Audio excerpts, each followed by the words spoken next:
Hello there, everybody, and welcome back, folks. So, yeah, uh, I can never figure out how I should be starting streams, but regardless, welcome back, everybody.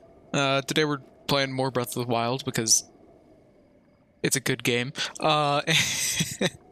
And yeah, we're just chilling out, talking about Pathfinder. Let me know if the mic is, like, bad. I know that it's different. I'm using my headset mic instead of my condenser mic because I think it handles some of the background noise better. And unfortunately, I can't avoid background noise whenever I'm streaming. So, yeah. Let me know if it's just bad or something. But, yeah, so I think that today our goal is, the bird. Because screw the bird. Let me just pull up OBS to make sure it isn't crashing and burning. Okay. Yeah, so our goal is the bird and any shrines we come across along the way. I can never remember.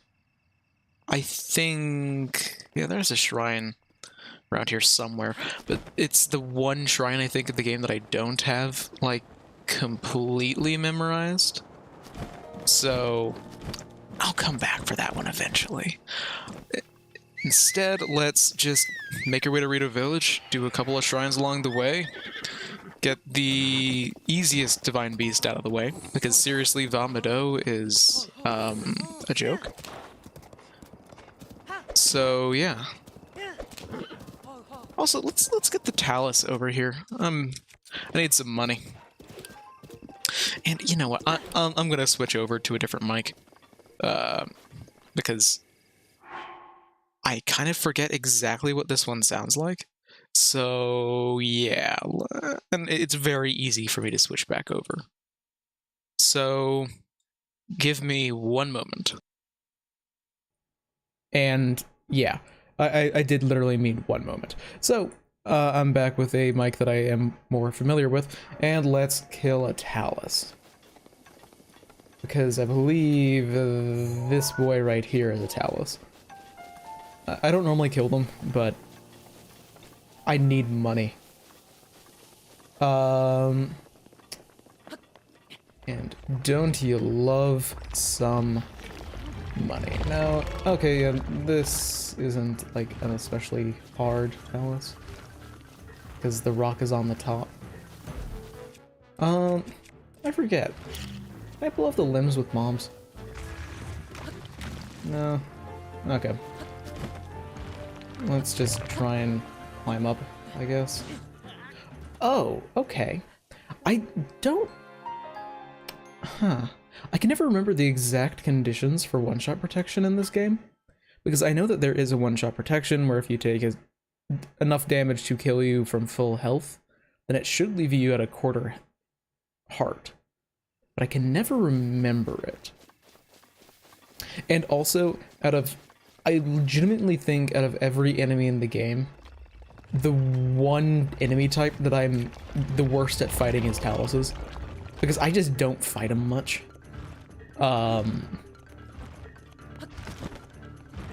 Because weird rock boys are basically... you only need so many gemstones in an average, like, Breath of the Wild game. And you generally just need them for, like, rupees. But there are a lot of easier and more consistent ways of getting rupees. Fortunately, I have more than enough,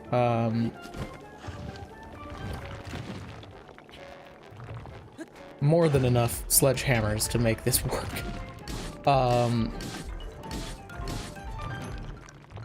There's also, I'm not sure what it's actually called, but it has the fancy gold ore deposit, meaning more money. Oh, God, 2 diamonds, a couple of rubies, sapphire.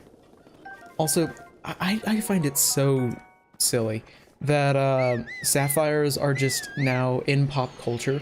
They are blue. And emeralds are green and rubies are red. but most gemstones are actually, like, based on the actual composition of the elements and water that makes them up. They actually have different colorations. So, like, you can have red emeralds. But no, emeralds are green.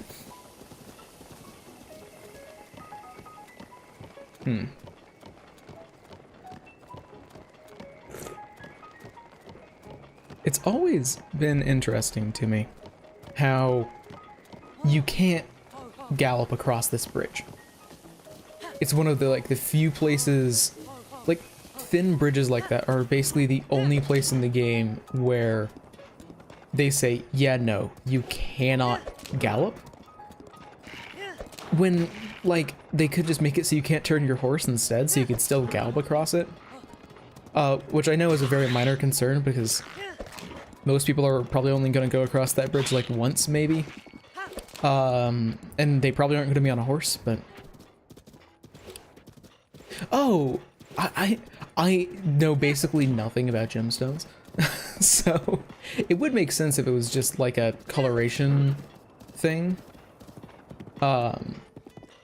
But of course, there is a very important difference between sapphires and rubies, beyond just their coloration, which is rubies contain the power of fire, and sapphires contain the power of ice. That's definitely just as appropriate in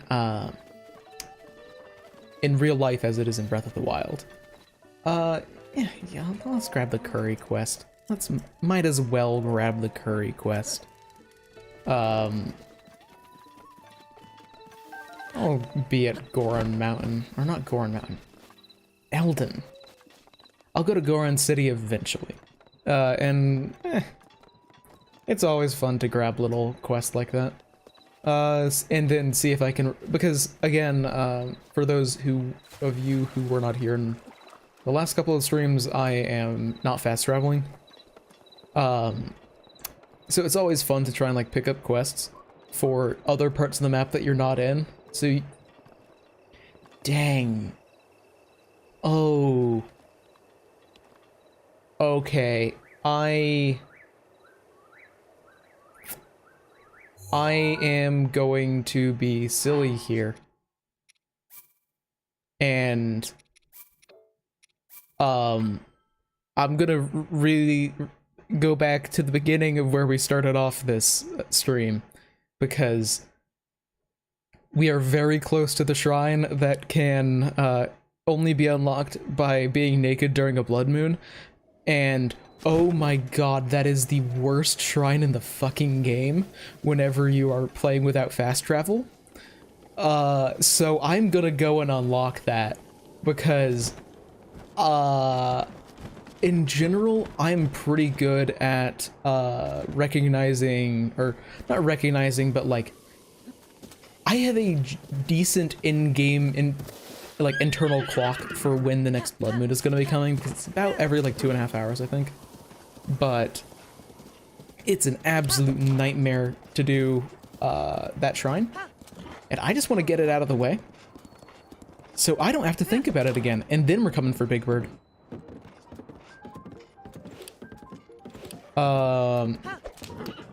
Because, yeah, I hate that shrine. And it is easily within reach, and I just want to get this out of the way so I don't have to worry about blood moons ever again on this save file.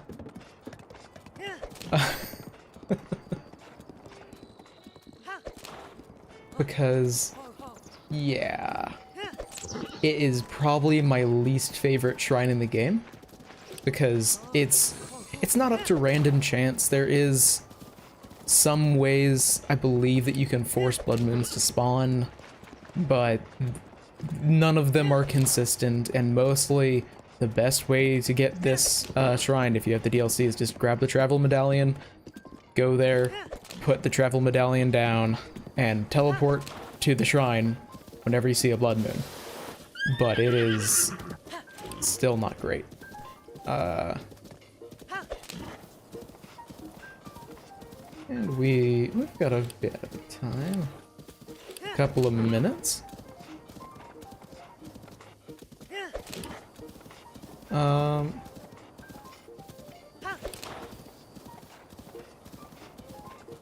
The first time that I tried to get this shrine on my first playthrough, I knew what the solution was. Like, okay, it's like, okay, I've got to stand up there naked, or stand on the pedestal naked during a blood moon.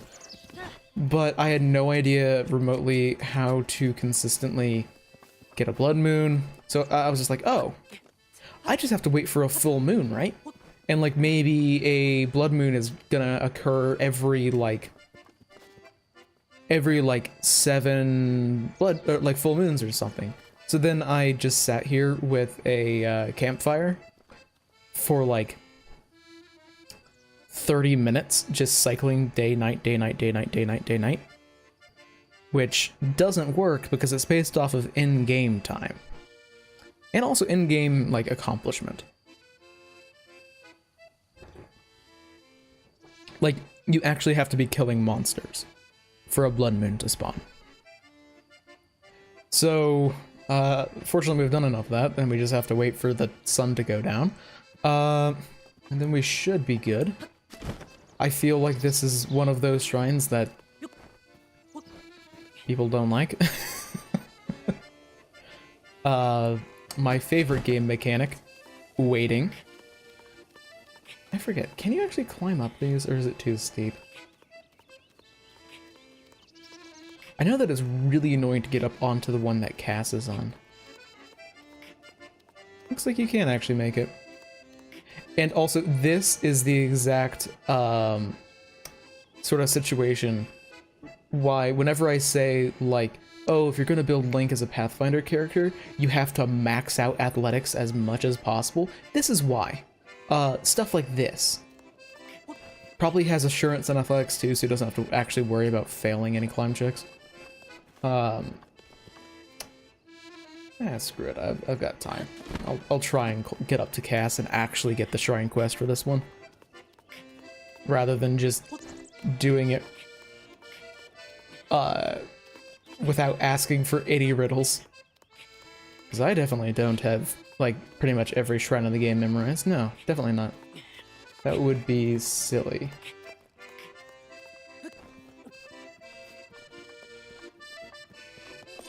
Oh, when the moon bleeds. Let's see. Oh, this is the first time that I've talked to Cass. Yeah, let's hear. You've got, when the moon bleeds and fiends are reborn, the monks will invite you as they have sworn. But first you must stand on the pedestal bare, with nothing between you and the night air.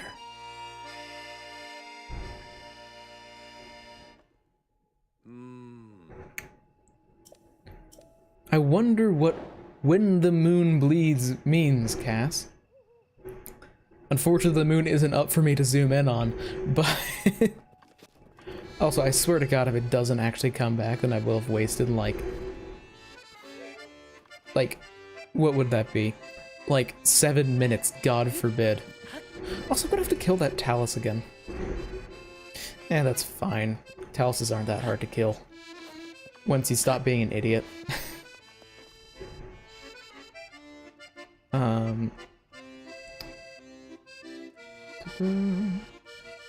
Yeah, I don't know. I love this game so much. Although, where... It is bothering me that I can't remember where a shrine nearby is.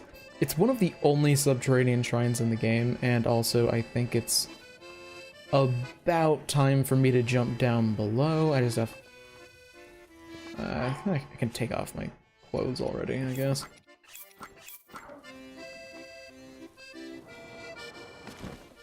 I would have been so embarrassed if I died from fall damage there. Like, I cut that paraglider close.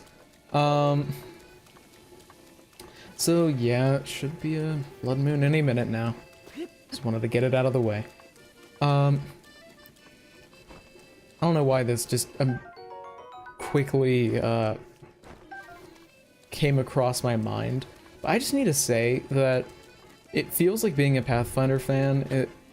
Being a Pathfinder fan feels like the like first world problem center for TTRPGs, where it's like, you know, I'm upset that there's too many cool classes and adventures that they're putting out, and I won't be able to play them all.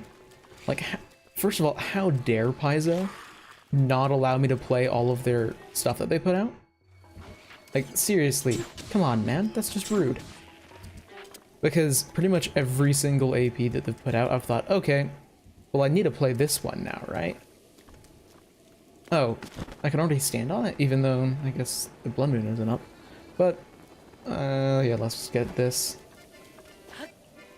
Because I'm trying to get my max stamina. I mean, who cares about increasing hearts when you can just glitch the Master Sword? But, although I think I might actually have to get 13 hearts. Because I want to get every memory. And there is actually a memory for pulling the Master Sword, which is the actual pulling the Master Sword, like, cutscene. Which is, get it, not just, you know, picking up the Master Sword item. So I think to actually trigger the cutscene, I'll need 13 hearts eventually. Of course, after getting stamina, because seriously, stamina is just better. Once you know, like, the few ways that every enemy in the game can attack, it's not that hard of a game. Oh, I forgot that this wasn't just a blessing shrine. It never makes sense to me what shrines are blessings and what shrines are actually, like, remotely difficult. Also, I think I've got some guardian weaponry that I might as well just use here. Yeah, this is gonna rip him to shreds. To shreds, you say? Also, I should probably put on armor. No, this guy's gonna one-shot me anyway. I legitimately don't think the armor would make any... Oh, I thought he was gonna do it.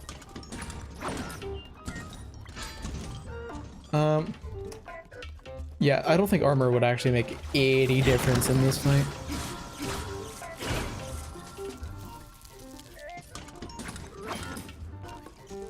I don't know why I'm messing up flurry rushes so much.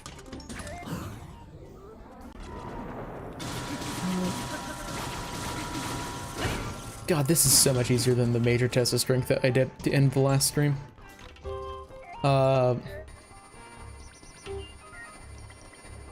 Okay, let's just take a... God, I forgot how few, how... I did not think this through. Okay, let's actually do this the right way. Okay, but now I actually don't have any, I'm an idiot. Just swing at me, man. Okay. Oh, no, no, no, no, no, no, no, no, no, no, no. I mistook that attack for a different attack. Actually, how far can I throw this bomb? I think you can make that work and actually disrupt the spin, but I can never time it appropriately. I just want you to swing your sword, man. Like, that's all that I'm asking of you. Please.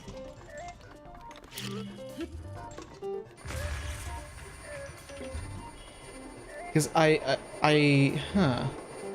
have not had this problem before where I haven't had arrows for a fight. It's interesting. I might just have to try and like do that. Because they should be doing the charge up attack now. Okay. I was vastly overcomplicating that. And I can't pick any of this, but I'm probably gonna drop stuff because, especially that shield is definitely better. Yeah, that shield is much better. And okay, let's go and see what else I should probably have to drop out of my inventory to get that from that chest.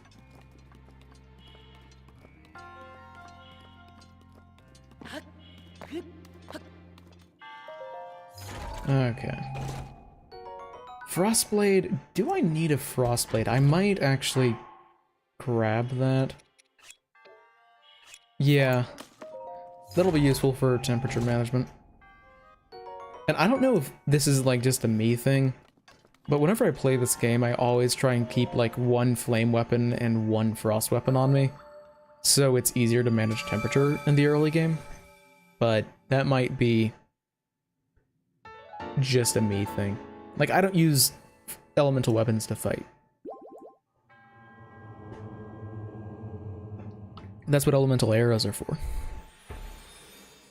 Or the Master Sword, because just throw the Master Sword at something until something's dead. Foolproof strategy works every time.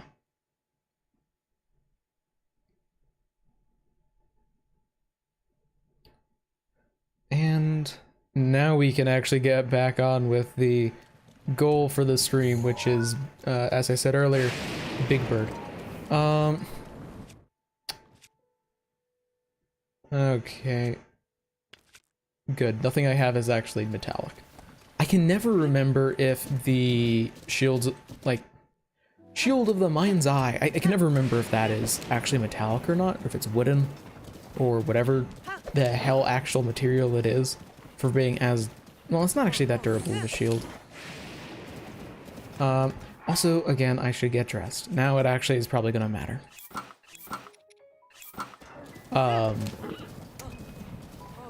So, let's get down. Back around, gotta... Oh, we'll actually get to run by some guardians, that'll be fun. I don't know the last time I've actually killed Guardian Skywatchers, which are the flying ones. I legitimately don't remember the last time that I killed one, because you can pretty much avoid all of them in the game. Actually, no. There are some in the DLC that you have to kill. But they're just annoying. Because you can do the exact same parry stuff, but because they wobble around sometimes they miss. Also, I just want to say that, like, the absurd rate of thunder strikes is, like, ridiculous. Like, I don't understand how there's any standing structure in Hyrule. Oh. Hidden roll. I literally can't get any scales or, like, horn fragments from you because I don't have any arrows. So that's fun. I'll have to come back and get at least a scale fragment for the Shrine of Power. Or the Spring of Power Shrine. And now for a fun game of timing. And... I think we're good. You just have... Because of the way they, like, circle, it's really easy to actually avoid it once you have done it a couple of times, and I have done this particular trek to Rito Village probably like 15 times now, because you really get to understand the map of Hyrule once you do like 3 no fast travel playthroughs. You learn it really well. Oh yeah, we're coming up on that Talus again, so I can actually... Yep, that's on me.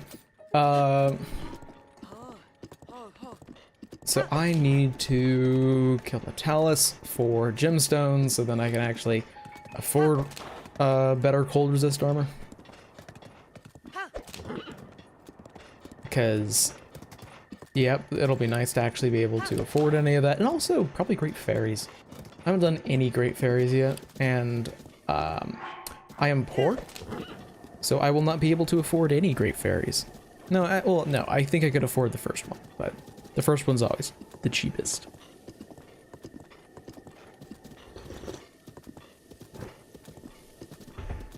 Okay.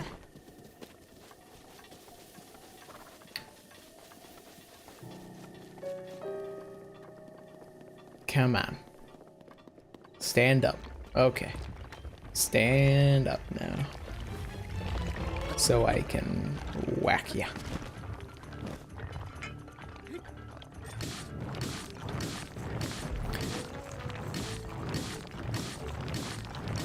I don't know why I like it so much, but I really enjoy how Nintendo actually made particular weapons better for particular purposes. Also, I might be dead.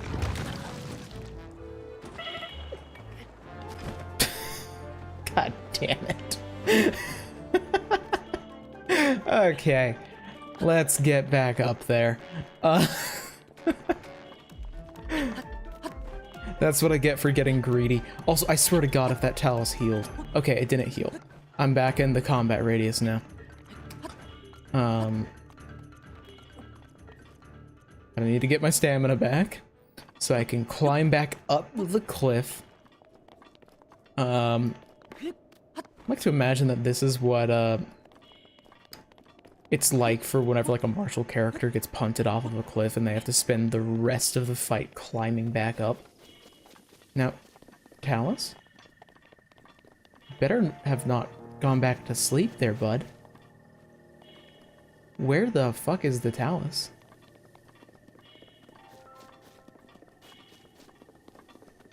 Where did it go? I just saw its health bar.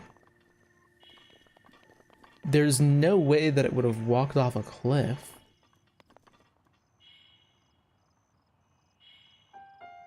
Well, oh well, I guess. Well, that sucks. I was hoping to get a bunch of money here. But I guess if the Talus wants to disappear, then the Talus is gonna disappear. I guess for the future, I just won't get knocked off of a cliff in the middle of the fight, and then I can actually accomplish it.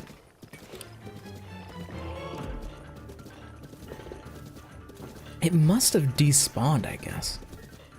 Which is annoying. Now I might be able to afford one piece of Rito armor.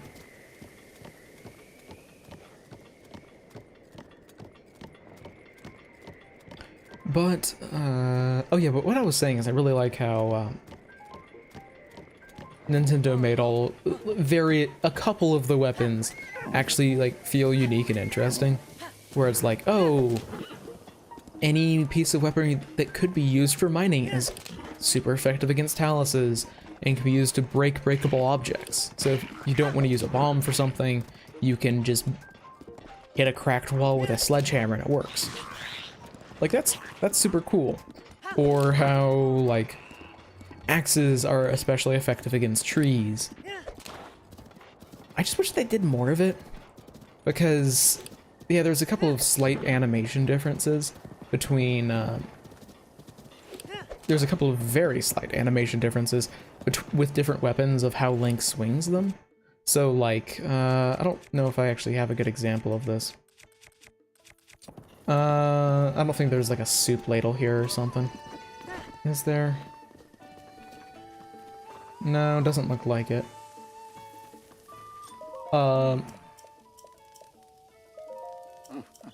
But, and now we're caught back up to where we were before I got sidetracked by the Blood Moon. But, yeah, there's a couple of slight animation differences. Like, for example, if you swing like a Boko club versus a sword, you swing them in slightly different ways, but it has like no mechanical impact.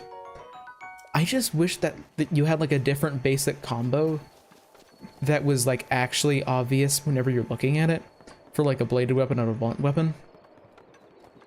Because there's only like 3 weapons in the game.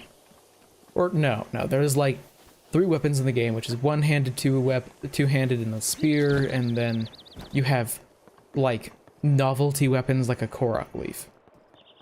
Like, yeah, there's a bunch of different weapons, but really the only thing associated with them is damage values. So, I don't know.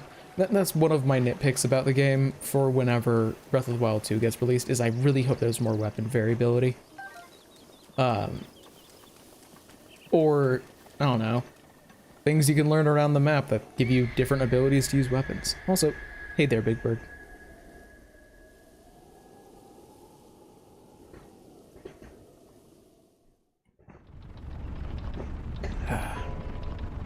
Very Big Bird.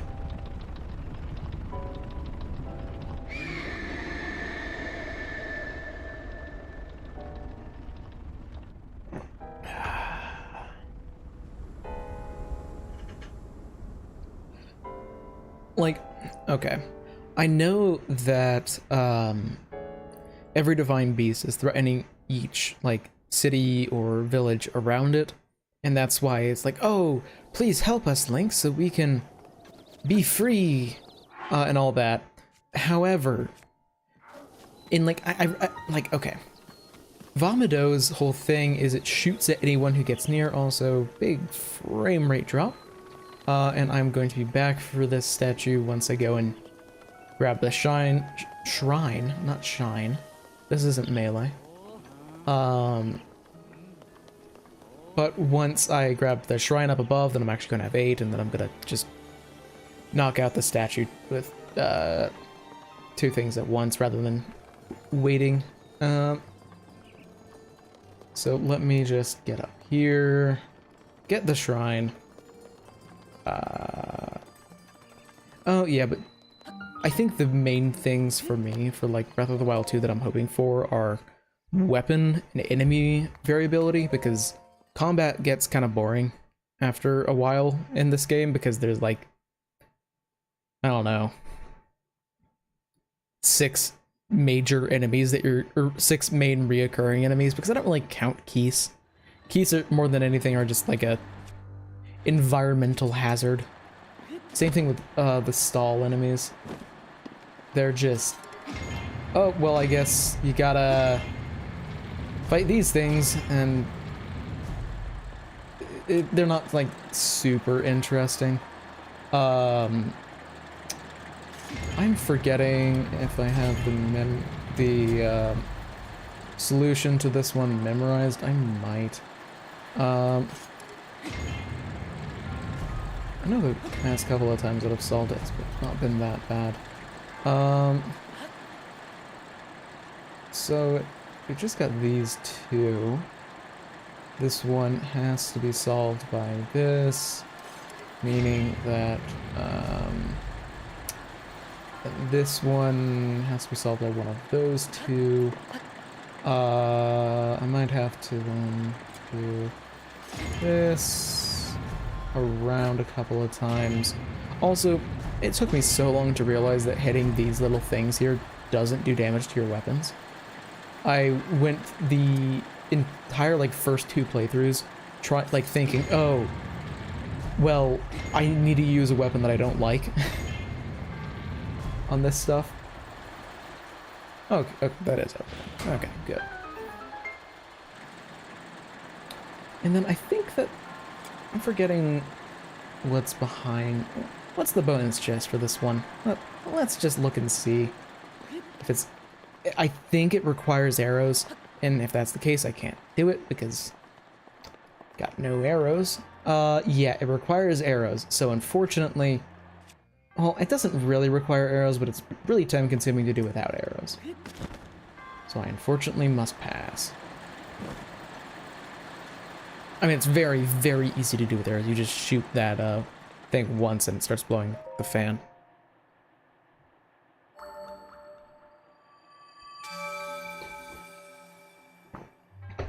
So now we can go and get 2 stamina upgrades.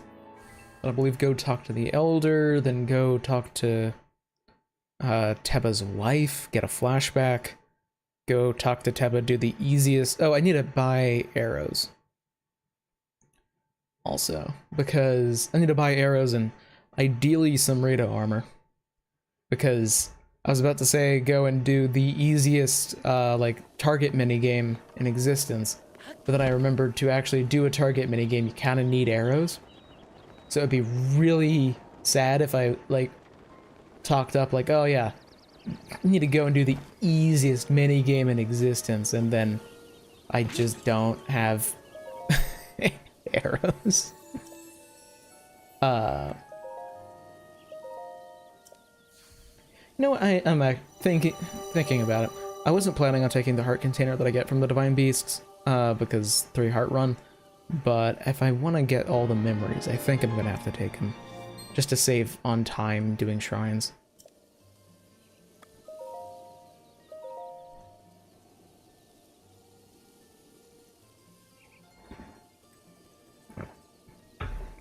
Okay. Now we're only, I think, what is that? 12 shrines away from maxing out stamina? No, that's the end. Don't need to go there yet. Oh yeah, but I was talking about how, like, yeah, let's just take them all. And let's sell some stuff to you, so hopefully I can actually buy some armor upstairs. Yeah, but Vomidos seems like they aren't really threatening the Rito very much, which, to be fair, they aren't really. But they are still kinda... It's just not shown very well, because it's like, oh, they shoot at any Rito that are flying around in the air. So yeah, that's realistically a problem. The thing is, the only time that you ever actually see how dangerous that actually is... Let's not sell a star fragment. Those are hard to come by, as it were. How expensive is this? God. Let's just get the shirt. Also, can I say that, like, the designers had such a fun time whenever they were designing Link's clothes. And they did a very good job. Like, all of the armor in this game looks amazing. So, yeah, now that I've got that, I guess I'll still need to hold on to a Great Flame Blade whenever I'm out in especially cold zones, but that's not the end of the world. Because I'm already running by most enemies. So now we get to go and talk to Mr. Hoots. That's totally his name. I did not mean to talk to you, small bird child.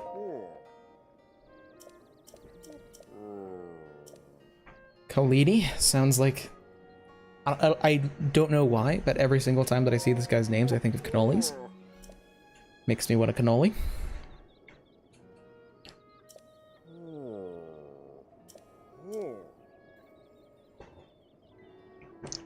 Yes, I'm totally a champion descendant.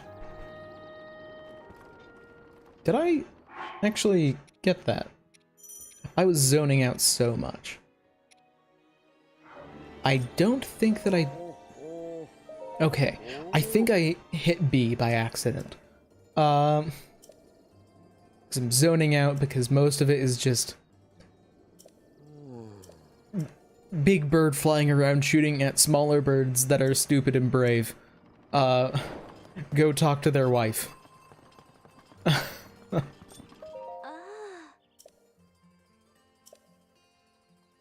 Also, I like how they say, like, yeah, I overheard you were like 20 feet away. We're in open air.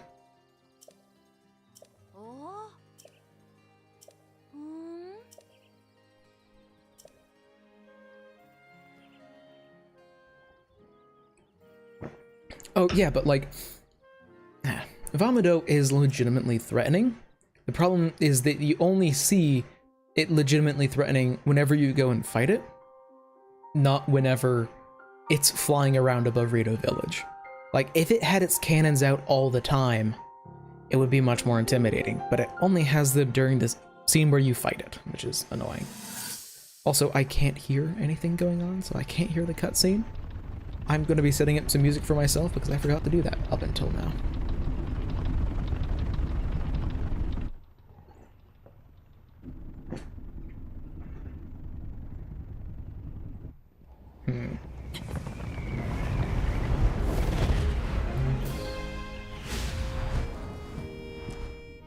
Impressive, I know.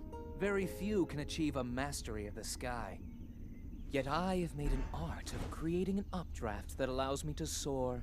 It's considered to be quite the masterpiece of aerial techniques, even among the Rito.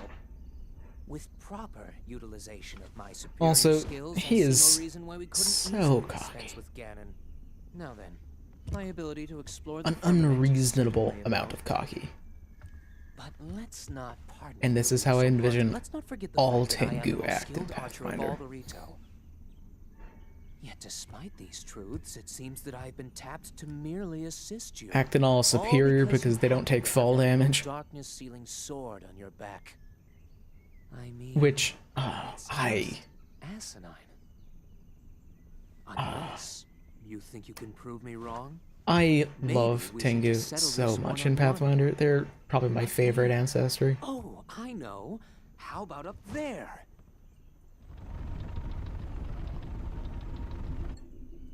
Actually, I just realized this. What is with that shine that was on Meadow's wing? No way of making it up to that Like, divine beast on why your did it own. glint like it was made out of metal?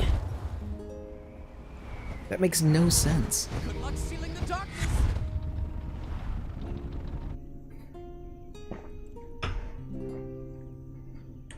Like, really, it makes no sense for it to glint like that. Excuse me, I just had a flashback. Give me a moment. I don't know why she told me, hey, go out through the flight range. When, this is clear. Hey, come on, lady. Yeah, okay, yeah. Tengu are probably my favorite Pathfinder ancestry, like, in total. If only because it is hilarious. It just opens up a lot of, like, RP possibilities to be playing as a Skyborn Tengu at level 1. And then tossing yourself off of buildings and cliffs because you don't take fall damage, and not explaining to your party beforehand that you're gonna survive it no problem. So then it's like, oh, well, like, I don't know, you have to climb down a cliff or a hole or something, you just say, oh, let me check it out, and just walk off the edge. It's hilarious. Speaking as someone who has played that, it's also been really funny for, like, because I played as Skyborn, or I am playing, it is very soon to be past tense, because we're in the final chapter of Book 6 of Agents of Edgewatch. But there have been multiple situations where, like, I play stupid and risky above a very, very large drop, and then I end up being the only person that falls. Or one of the only people that falls, because I'm the one playing stupid and risky and, like, trying to make stupid, crazy jumps between platforms and all that. Hasn't happened in a while, because my athletics has gotten to the point where I just don't fail athletics checks anymore. High level play is silly. But early on, it was kind of funny of like, oh yeah, we're like 40 feet up in the air in a construction site. Yeah, that seems like prime real estate for jumping between, like, scaffolding, and then I'm the only one that falls, and then I have to figure out, like, well, how am I gonna get back in here? Also, yeah, that totally would have killed every other person in the party. I forgot how easy this shrine is. Like, they should have had to made you blow up something on the back there to make it a bit more interesting. Actually, no, I think that what I had in mind was one of the DLC shrines. Which I wish that the level of difficulty in the DLC shrines was more standard in the game. They're a lot more interesting puzzle solving.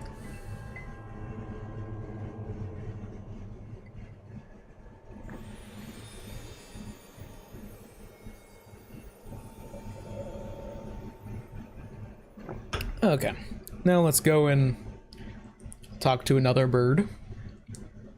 Also, another thing that I really like about Tengu and Tui is the fact that they don't have a constitution penalty anymore. That was rough. Also, I need to remember I need to have a flame blade out at all times, or otherwise I'm going to freeze to death. It's just rough having a constitution flaw. Like, I've played a Tengu and 1E that started off the game as a frontline character with an 8 constitution. And they lived through the entire campaign, and they were horrifically broken. Also, hey, hello there, Teba. This guy probably, like, the voice actor for this guy probably had the easiest job in the game. Because, yeah. Yeah is his line. I don't Oh, know. no, I said a little bit more, but I'm actually pretty compared to the busy other here. characters, You should Teba's, probably go. Teba speaks a bit less.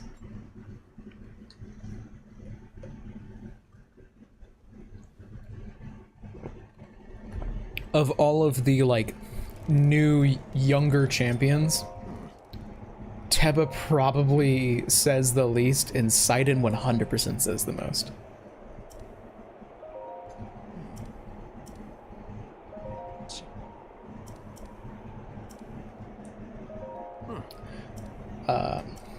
Yeah, the fun part about 1E and characters with really bad cons is it's okay so long as you have a high enough AC that people don't hit you. Or if you hurt them bad enough whenever they do hit you.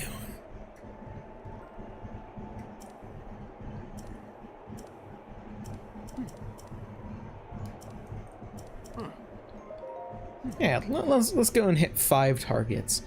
I'm certain that this is as a way to restrict access to one of the 4 main like difficult parts of the game. This is definitely going to be really difficult. A full 3 minutes to hit 5 targets. Well, ignore that missed shot. I'm definitely sure that this is going to be real hard. Like really impossibly difficult. Like really, I'm sweating so hard right now from how hard I had to focus on that.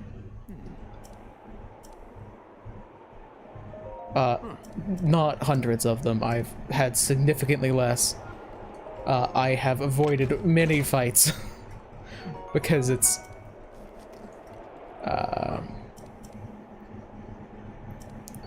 20 bomb arrows, okay, and that is Windblight Ganon done. I do not have warm clothes. Yeah, let's just say it's to rescue Zelda. Might as well. I don't have warm clothes, but I do have a big-ass sword that's red hot. I may not be actually warm, but I do have second-degree burns across my entire back.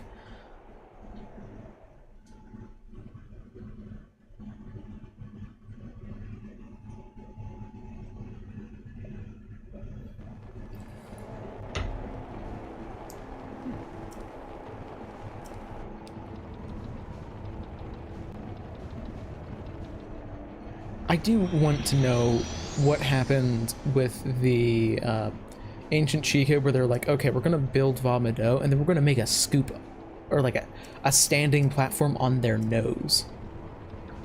Like, why?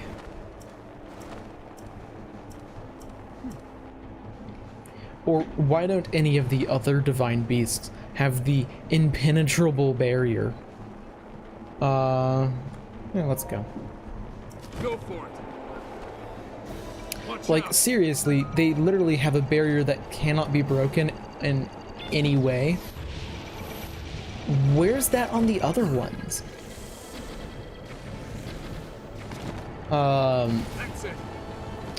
Also, it would have been nice if the other divine, like, because you use arrows for 3 out of the 4 divine beasts, because you use shock arrows on Varuda, and then bomb arrows on Vomito and Vonaboris. It would have been cool if you used, like, ice arrows on, because basically there's 4 different types of, That's the way. there's 4 different kinds of elemental arrows and 4 divine beasts. Or special arrows. I don't consider bombing as an element. And it would have been nice if you actually used, like, all 4 types. That would have been cool. Also, this is the easiest Divine Beast in so many different ways. Also, like, I know that I mentioned earlier that it would have been cool if they had, like, the cannons visible at all points of the, so you could see exactly why Vomito is dangerous. But they would have to do something to make the energy shield not look like complete garbage.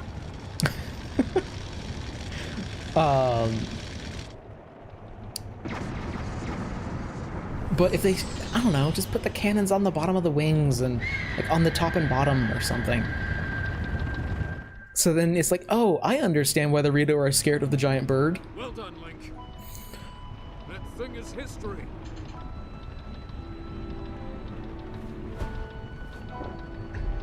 Have the cannons be visible at all times, and then the shield's a proximity thing or something. Also, I wonder why, like, why does the flying beast that is most, or not most, least likely to actually get attacked, why is it the one with the invincible shield? Not the ones on the ground that are more likely to actually get attacked.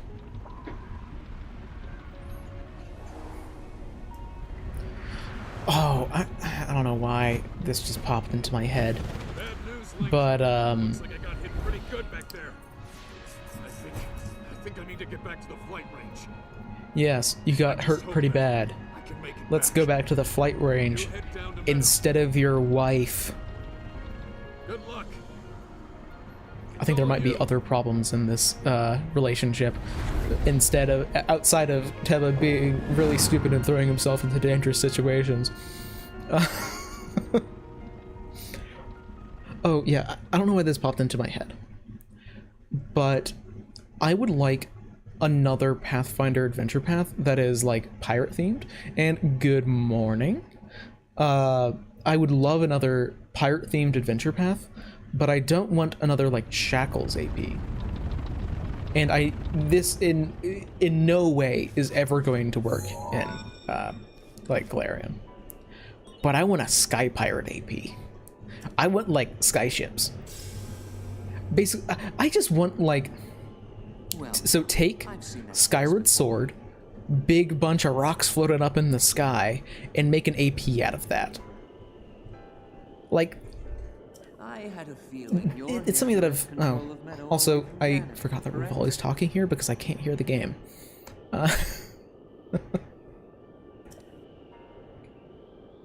If so, then the first thing you'll want to do is find yourself a map. I really wish I didn't have to get the map. It's that they aren't common in Golarion. Like, skyships do exist, but there's no region on the map where they're like a main form of transportation. Divine Beast. Can you make Although, combine a Shackles... Okay, hear me out. So, pretty much, a lot of APs deal with taking common or basically changes to regions of the world. So it's like, oh, well, we're gonna talk about, I don't know, a change to Cantargo or something in Hell's Rebels.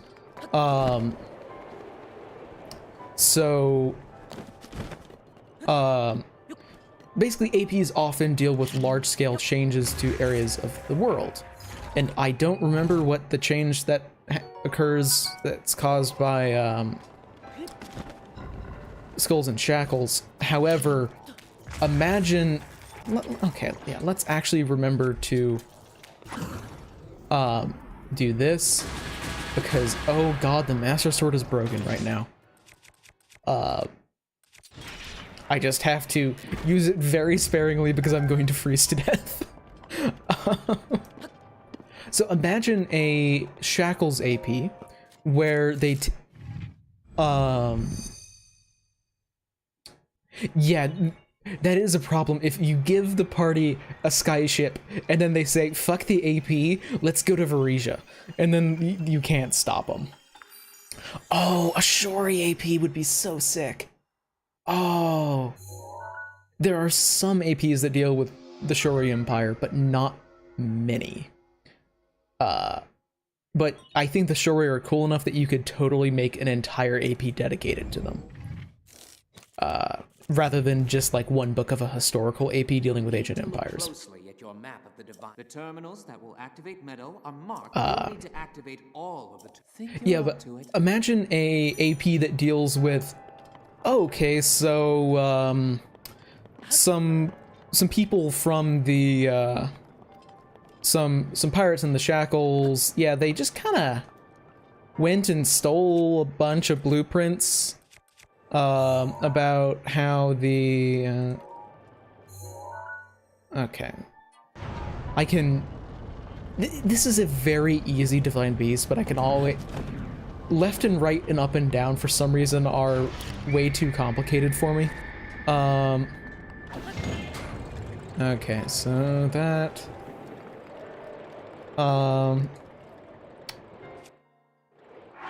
actually, you guys want to see something cool? Some of you guys are probably gonna know about this. Firebrands of the sky would be fun, but like a bunch of people went to oh, I really shouldn't do that. Where did that come from? Okay. Yeah, but like, I don't know, just an AP that deals with taking a bunch of crazy oh, finally ice arrows. I have not had many of those. But taking, a bunch of interesting sort of stuff from, Alkenstar and probably Ustalov, because there's some crazy stuff going on with Ustalov currently because of reasons from first edition APs. Come on. There... Oh, is this only with boomerangs? This might only be with boomerangs. There's a stupid thing that you can do. But regardless, let's just do this the way that Nintendo intended. Because let's be boring like that. There's a way, I think... It definitely does work with everything, but I just can't get it to work. Where you can walk into a movable item with something that you're using magnesis with, and then it moves that item anyway. It's weird. They're fun. Basically, there's a bunch of really cool glitches in Breath of the Wild. Unfortunately, I am only good enough to execute some of them.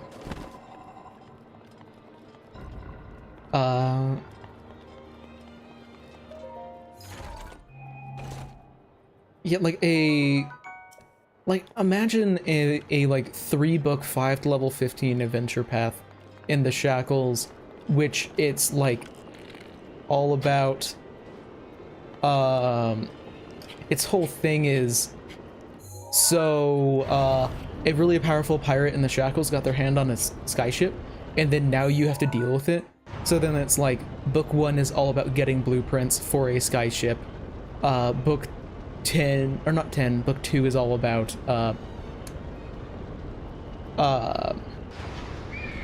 book 2 is all about, like, I don't know, getting all of the parts for making a skyship, and then book 3 is like a big thing. And also, this would mean that they would have to be releasing, like, ship combat, which is a mess, because ship combat was a mess in Pathfinder 1E. So, I am fully of the opinion, no sky, or just don't use, like, Pathfinder 1E ship combat. What you do is you take Starfinder starship combat, and then just say, yeah, this is Pathfinder now. So, hex-based combat, is just a lot smoother. So it's like, oh, well, if you have a gun on your 4, then you can target this cone of hexes. Sides, you can target these 2 cones of hexes. Because starship combat in Starfinder actually works really well. It's pretty smooth, which is important because it isn't. Like, ship combat was a mess. And very complicated. And ultimately, by the point that you actually, like, got access to a ship in Pathfinder, in, like, most games, probably the most effective strategy for dealing with, like, oh no, we're having to fight another ship. By the point that you're actually owning a ship, probably the most effective strategy is, okay, so we cast Dimension Door, and the group of, like, level 10 adventurers appear on a ship that is staffed by, like, level 2 experts. And then they cast Fireball.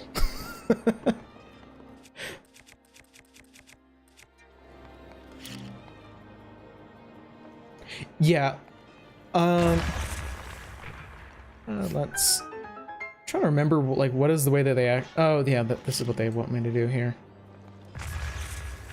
Well, not that, but there's some cool stuff you can do here where you don't actually have to do this whole puzzle. You can jump through and then go through that window, or from the outside of the Divine Beast, but I'm lazy. So now, then we tilt the ball the other direction, and then the ball comes down, and then we grab it.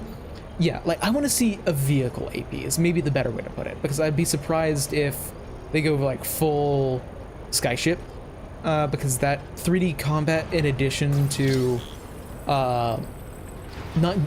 it's not just tactical vehicle combat, it is also 3D in the air combat, which would just be a mess. Well, the thing about avoiding like carpet bombing is siege weaponry.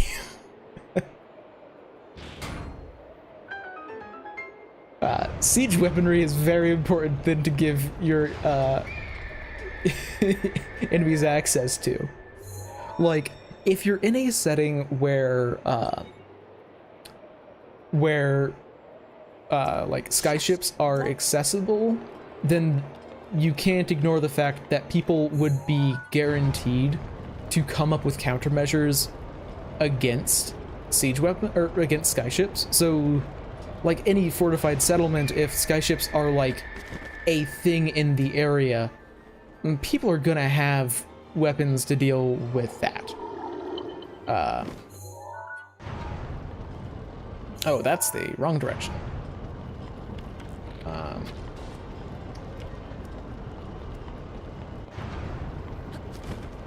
I really wish that this Divine Beast was a bit more interesting, because it is definitely like the coolest one to move around. Like, I think the most important thing, if you're going to be giving a party a skyship, is to say, like, oh, I have no idea how high they can fly, but you have to make sure that people are terrified of the skyship being broken. So so maybe the party is considering airdropping as a more viable, like the whole superhero landing instead of carpet bombing.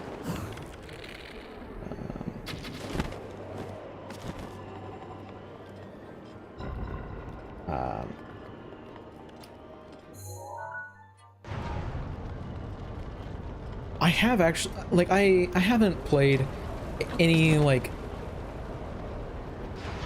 I've played a bit of Skulls and Shackles, not much, but a bit. The group fell through, as so many online groups do, and a lot of it was homebrew too. But in a different campaign that I was in, we kind of became cult pirates. It was a very morally gray campaign. I'm just hoping that this chest over here has arrows, because Wind Blight is kind of a pain in the ass if you don't have enough arrows. Sorry, Wind Blight is an actual fight if you don't have enough arrows. Featherfall for everyone. Like, oh, air cushion is now, oh, sweet, bomb arrows. Like, the air cushion kineticist is, kineticist impulse is now amazing. Although everyone becomes Skyborn Tengu, and you all like, okay, so I love the image of like, I mean, no, actually no, no. So this is a game, this is an AP or a campaign or something that has Sky Pirates as a thing, and I'd like to imagine that the GM describes like, oh, and this is like a fairly low level group, and it's like, oh, you see a skyship floating ahead, maybe 700, 800 feet in the air. Roll for initiative. And the party is like confused of like, huh, what, are we fighting the ship? What's going on? Everyone starts like freaking out.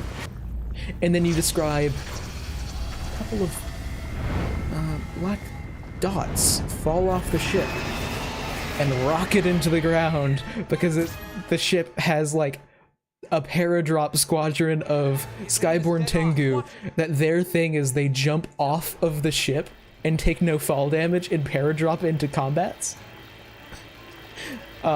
Which is a lot easier to do if they were NPCs, because then you don't have to deal with everyone in the party actually agreeing to be Tengu. Also, let's actually equip a different bow. Because... yeah. Yeah, Snap Knave Talismans are shockingly good for how much they cost.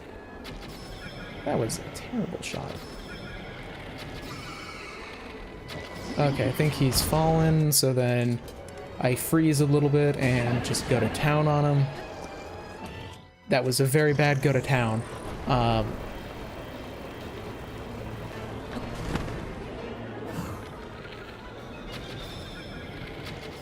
Yeah, in that, like, in the Skull and Shackles game that I was playing an Aether Kineticist, and I really, really wanted that campaign to get to a high enough level where I could, get away with creating a disintegrating lasting blast. So it's a ball of disintegration and then just move it through someone's hull. Yeah, I love the Skyborn Tengu. Oh god, I love having so little health. Actually I do, because it's a fun challenge in a game that needs challenging combat. Oh, I guess he hasn't formed yet. Okay, bomb arrows for the second half. Yeah, Featherfall at will or no fall damage is so fun. Like, Boots of the Cat were one of my favorite items in 1E because taking minimum damage from falling damage.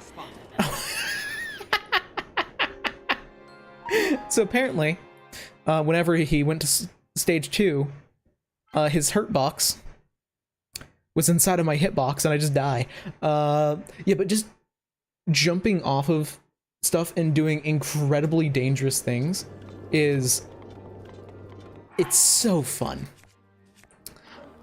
Because, like, in the Agents of Edgewatch game that I'm in, my Tengu character has is maxing out acrobatics and athletics.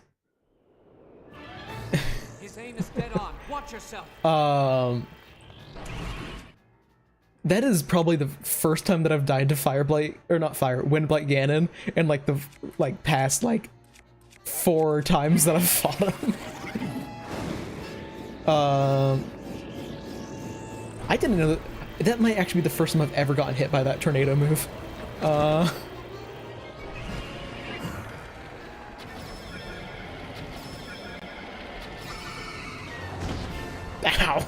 Okay, now I die from the next hit.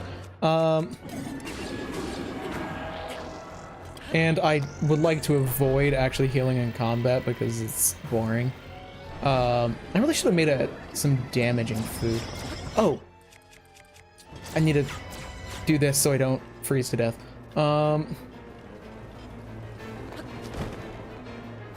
If I made some damaging food, this would have been really easy. But I'm also doing no fast travel, and I kind of count fast traveling out of here. No, I definitely count fast traveling out of the Divine Beast and back in. So I am committed to doing it with all the gear that I currently have, which I can do. Because, again, Windblight Ganon is not hard. If you want me to show that off, let's show that off. So, Windblight Ganon really isn't that hard of a boss fight. Let's just be cheap. Let's do the effective strat. Oh, he is teleporting. So let's get back up.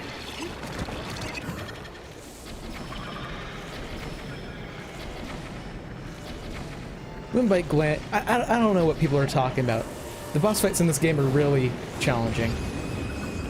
I might have been about to die, but I didn't. So...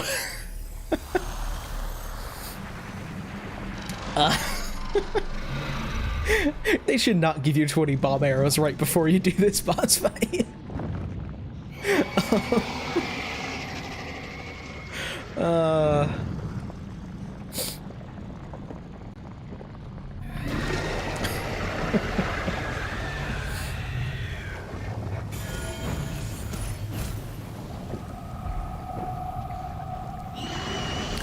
Oh yeah, but the whole like joy of just having characters who are just like immune to fall damage never gets old. The same way that having a character that can do absurd feats of physical prowess never gets old. Like, oh yeah, we recently in a game, in that Agents of Edgewatch game, got to a point where it's like, okay, there's a couple of ways of dealing with the situation. Like, oh, flood entrance, try and find a back door, just climb up. Or fly up. And, it is hilarious playing a character where everyone else is like, well, we obviously can't fly up. Or we obviously can't climb up. And then my character's just like, if I roll a 1, I get a success climbing this insanely difficult to climb wall. I don't know what you guys are talking about. Oh, Daredevil boots are so good. They are so much fun. I actually, on that character, have greater Daredevil boots. Because, also, something I should say, Daredevil boots are the best item in the game for a swashbuckler, I think. Well, I'll be plucked. They're so good. You defeated him, eh? Who would have thought?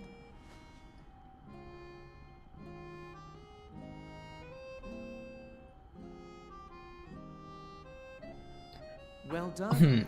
I suppose I should thank you now that my Oh yeah, if you have the acrobat dedication on anything, but the reason why Daredevil boots are so good for swashbucklers is just the bonus on anything to tumble through. I do suppose you've proven Because you're probably going to be tumbling warrior. through like every other round as a swashbuckler. Worthy of my unique ability, the sacred skill that I have dubbed Rivali's Gale. Yeah, the combination of Daredevil boots, acrobat dedication on a swashbuckler is like, I feel like every single swashbuckler I make from now on is going to have the acrobat dedication and probably also the Daredevil boots if I can afford them. It's oh good. It's now time to move on and start making preparations for Meadow Strike on Ganon. But only if you think you'll still need my help while you're fighting inside Hyrule Castle. Yeah. Feel free to thank me now.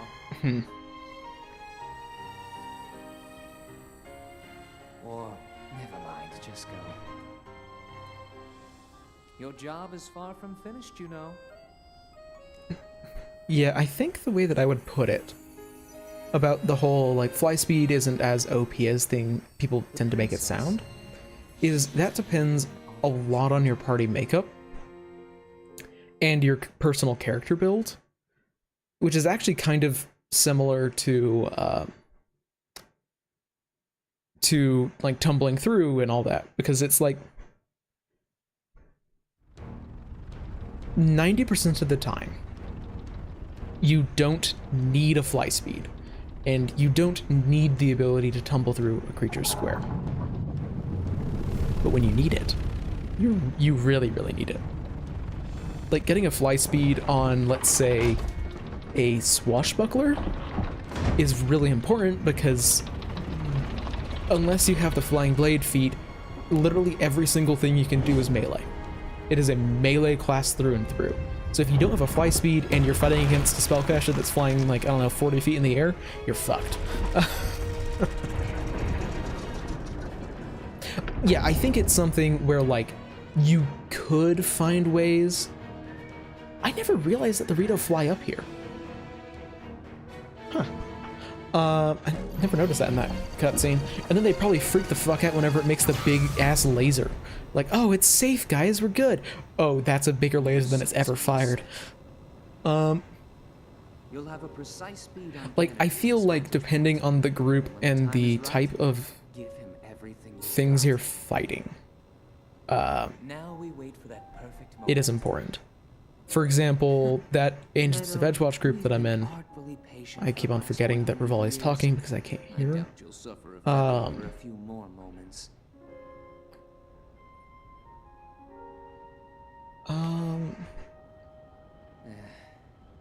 After all these years, I simply must admit the truth.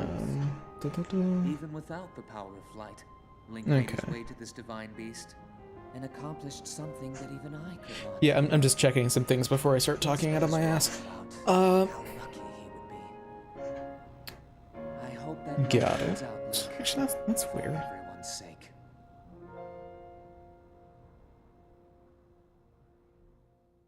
Huh, that is really weird. Huh. So, party composition, I think, is the main thing for flight. Because that Agents of Edgewatch group that I'm in doesn't have any characters that are focused on range damage outside of our sorcerer. So, it's like, okay, we have a champion, we have a strength-based rogue, and then we have a swashbuckler and a summoner, because it's a five-person group.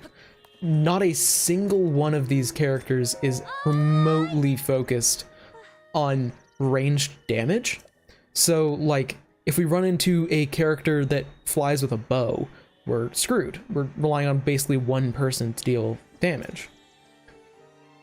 So, having a way to deal with flying enemies is what is important. Like, fly speed at high levels is just useful, but you can make do without one if you, say, have, what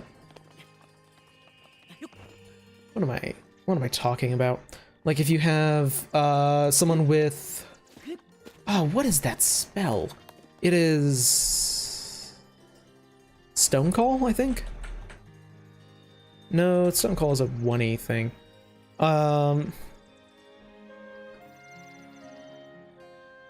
Is it Stone? It's not Stone Tell. Stone Tell's talk to stone. It's just a spell that makes people fall whenever they're flying. But that can be really good. You just need a way to deal with flying enemies in case your party is just really bad at dealing with things that are in the air. Which there are many ways to do so. It's just smart to, like, ask as a party, Earthbind, that's it. It's just important as a party to think, okay guys, what happens if we fight a Baycock? And in case you weren't aware, Baycocks are horrible. Although they are substantially better in 2E than they were in 1E. Because Baycocks in 1E were a nightmare. Because they were flying undead that shot arrows at you that paralyzed you. Which is real bad. So, yeah, let's go and just work up towards another, Divine Beast. I've still got energy.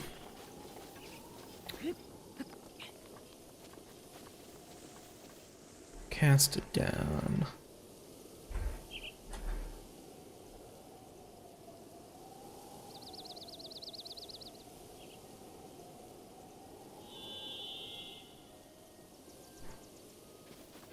thing is, cast down doesn't actually make someone... It makes them fall prone, but falling prone doesn't make them actually fall. They just have the prone condition while they're in the air. Because prone can be applied to any character, including one that is like swimming or climbing or flying. Prone is effectively the off-balance condition, which is stupid, but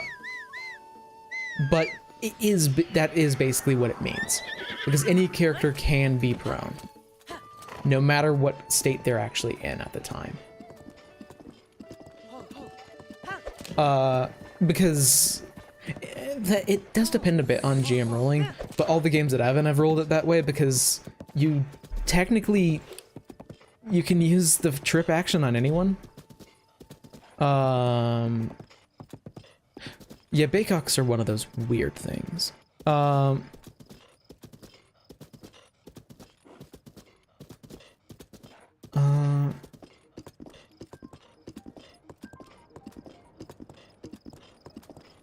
I might be missing that. Huh.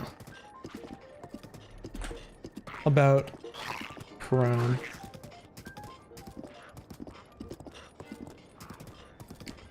Huh. We might have been ruling that wrong.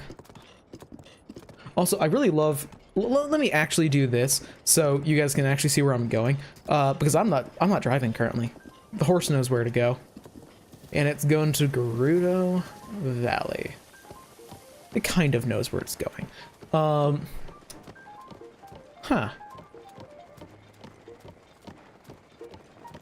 I don't know why we've never ruled it that way.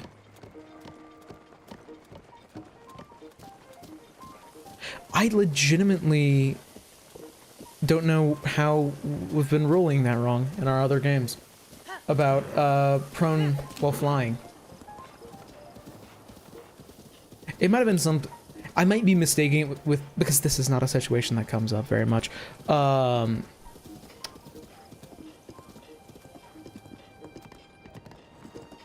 Actually, you know what? Let's actually kill this Talus now, and let's not fall off the edge.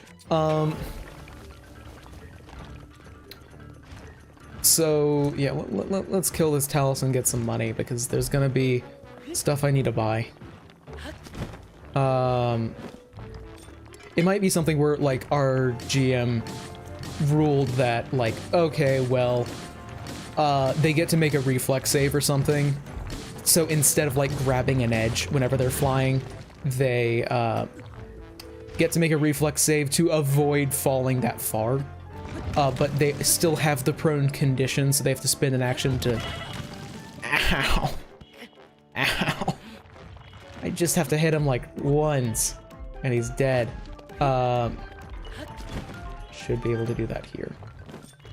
And no healing in combat, because healing in combat is for cowards.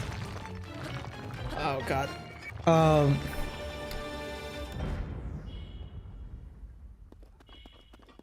Yeah. The good news... Oh, well, no, actually, no. Playing a swashbuckler in an underwater campaign would be rough, although you... Or a gymnast swashbuckler, or no, any kind of swashbuckler, really, unless you had a swim speed. Because the thing about tripping is, as a gymnast swashbuckler, you can then... I am sorry, horse, jeez. Sorry, I'm sorry, Rovaguk, because that's what I called you. So... What am I trying to say? Yeah, the thing about the gymnast swashbuckler is you've got 4 ways to get panache, and you can target both fortitude and reflex save DC. So even if you can't trip someone, you can still tumble through them, but to tumble through someone you need, underwater you would need a swim speed.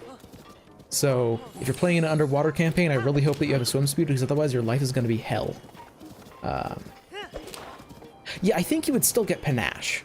It just wouldn't have any other effect, which means you probably have a better use for your action.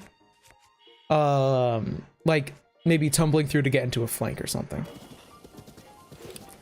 So, was gonna eat to get some health back so I'm not like on the edge of death. But there's a stable on the other side of this bridge and I'm just gonna cook there so I don't waste ingredients.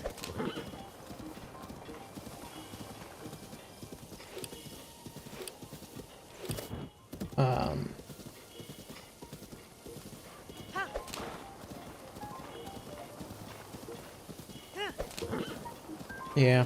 Also, now that I think about it, I was talking about like a whole like sky campaign earlier. I'd also love a underwater campaign. That'd be cool. Although, again, even more with an underwater campaign than like a campaign that takes place in the sky, you'd have to deal with 3D combat. You have to deal with someone swimming 10 feet up into the air. So then you have to deal with, okay, well, how is that positioned to other people, which is just annoying because it's very difficult to visualize that without a, Also, yeah, give me some money. Because this guy gives you some money so you can pay for the Great Fairy. But, you can also just go run away with it. Yeah.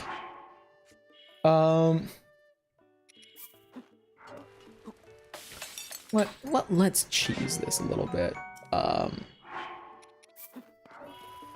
Because really, you can just cook one of these, and then you get a full recovery dish. But again, I'm not eating in combat, so at least it's not as cheesy. Yeah, underwater combat's super cool, and like, I know that there's already, I believe it's Ruins of Aslant that does a bunch of underwater combat. But I'd like to see some 2E stuff. Because 2E makes underwater combat, I think, so much easier to do. Because you have, you basically, to be effective underwater, you need a way to breathe underwater, and you need underwater marauder, and you need to be trained in athletics.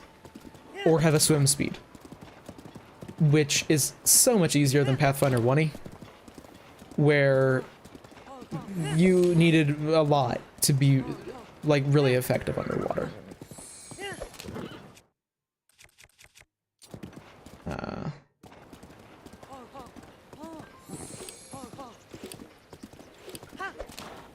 Yeah, like, you can just put a number next to their token, but the problem that I've generally had is, like, what happens when someone is directly above someone else? Do you either have their tokens overlapping, or do you put them off to the side and everyone just has to remember that they're actually, like, person A is actually directly above person B, but they're not like that on the map?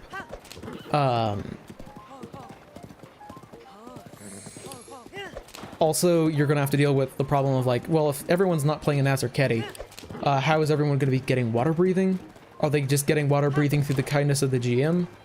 Or are they getting it from someone who's casting underwater, like, breathe underwater on them? If they're getting it from someone casting breathe underwater on them, how are they going to deal with the fact that any spellcaster who's prepared to detect magic can fuck their day up? Or not detect magic, disrupt magic, or magic be gone. That's its actual name. Yeah, hold breath is very fun. I just wish that there was like a this is not like a high priority. But I wish that hold breath was one of those feats that would scale with level. So it's like, oh, you take hold breath, and once you hit level 15, you increase the duration that you can hold your breath, and it's like triple the amount as normal from hold breath. Or breath control, not hold breath. Yeah. I simultaneously really want more general feats, because I find general feats very cool. At the same time, I wish that we got more general feats. Okay, so let me know if this is a dumb idea.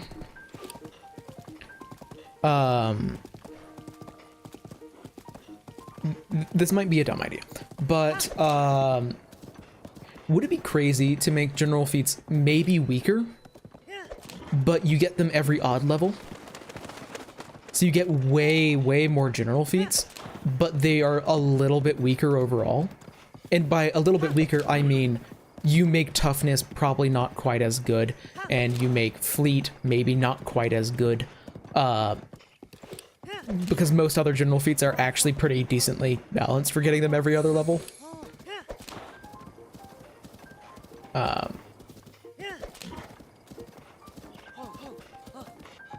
Because, like, in most builds, I don't have a lot of space to grab breath control.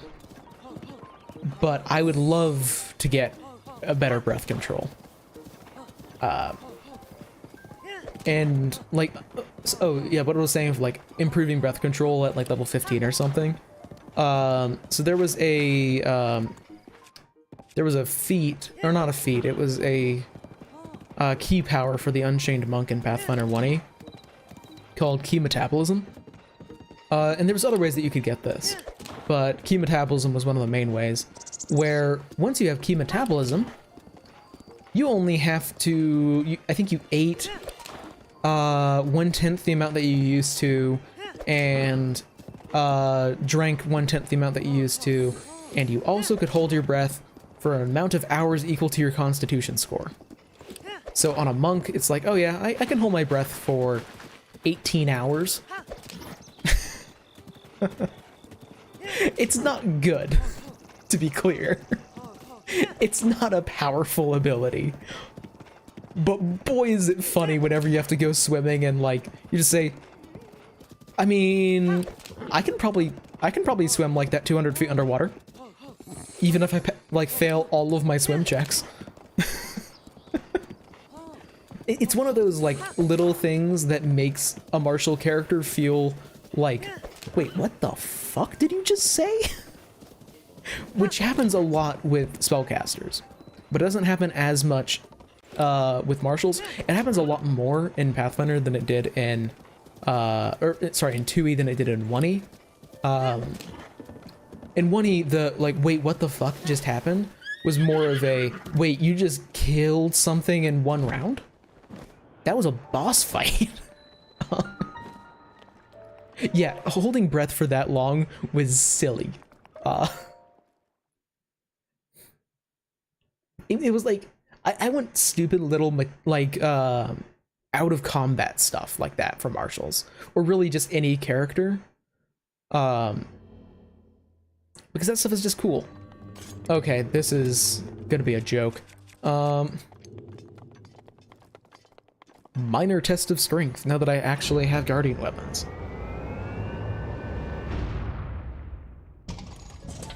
Oh, I think maybe free archetype for ancestry feats might be too good. Because that's already its own, yeah, that's what I mean about this being a joke. I just did like 25% of his health bar in one hit. But yeah, the getting an ancestry feat every 2 levels is already an existing rule, that being the Ancestry Paragon variant rule, which is, generally speaking, very good, because ancestry feats are, generally speaking, powerful. When not every archetype is at the same power as a, not every archetype is the same power as ancestry feats. Like, dwarf feats are probably stronger than archaeologist feats. But of course you can fix that by limiting the archetypes that people can take to some things that are more representative for their class. Or not class, the campaign.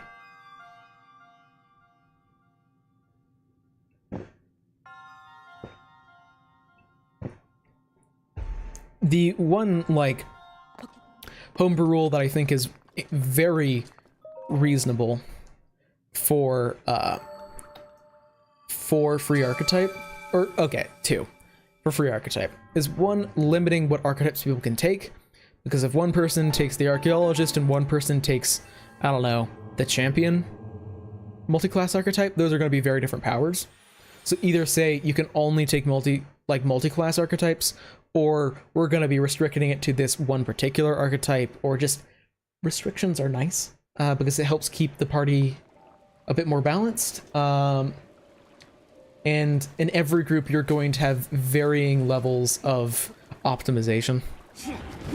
The other one that I think is completely reasonable, or outside of, oh yeah, if like you could ignore, you need to take 2 feats until you can take another archetype, because some archetypes will be like, this is a level 2 dedication, then there's a level 4 feat, and then the level 8 feats, and then you just can't take an archetype feat with your free archetype at level 6, which sucks. So you can just say, yeah, you can take a dedication, it's fine. That I think is pretty reasonable. But the other thing that I think is pretty, like, yeah, that makes sense, for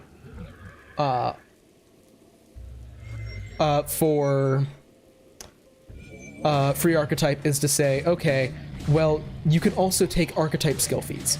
So if you're playing like a medic, you can take treat condition, because that is a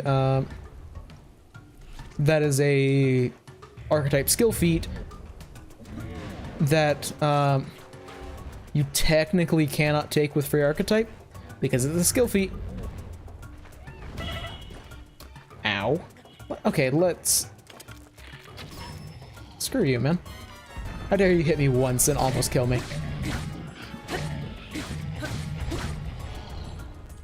And get the hell out of there, because I think he was about to stomp on me.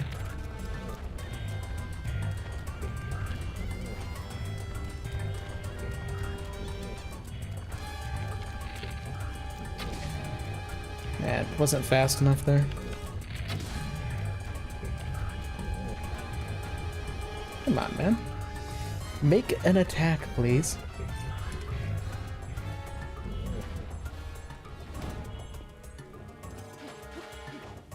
Oh, I should have shot him in the eye there. But yeah. Like having a cross-party talk of, okay, what archetypes are people going to be taking, and how many of you are going to be taking like a really powerful archetype is pretty important. Oh, I just had like a brain blast of, oh, maybe this would be an interesting archetype, because I'm currently working on my character for Outlaws of Alkenstar. And might wanna look at the alter ego. I forget if it's rare or not, or uncommon.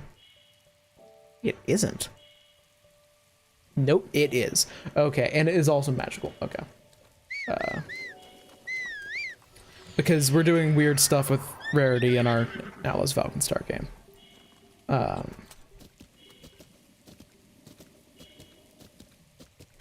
Yeah, I guess the whole thing with me seeing archetype feats as generally being stronger is, maybe I should say, that is a special...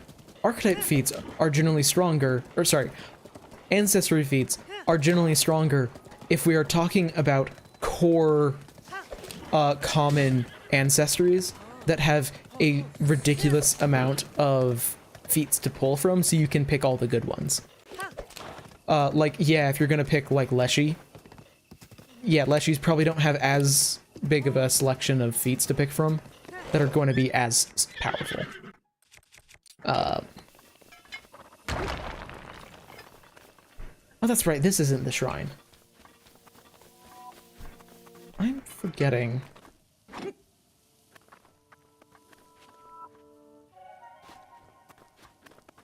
There's a feat around here.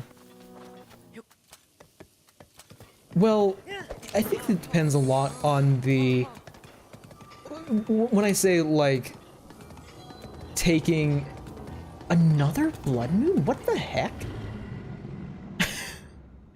There was one of these an hour ago. a bit more than an hour ago. When I say taking a skill feat as an archetype feat, I mean taking an archetype skill feat. So it is a skill feat that you get access to because you are a particular archetype. So it's like, Treat Condition is a very, honestly, very, very useful skill feat that allows for you to treat like enfeebled and clumsy. However, you can't pick it with your free archetype feat because it's a skill feat. I don't mean like take Intimidating Glare as your archetype feat. I mean this is a skill feat that is specifically tied to an archetype, so you can take it with free archetype. I think that's pretty reasonable.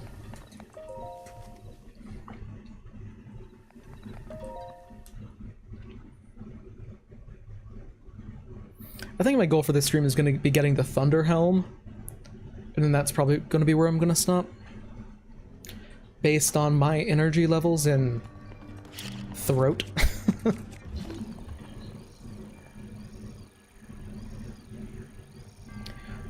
Yeah, Graceful Leaper is in a similar situation where it's like, oh, this is a super cool feat. Oh, but there's also so many good, like master, I shot that way too much. I think I'm running out of normal arrows again.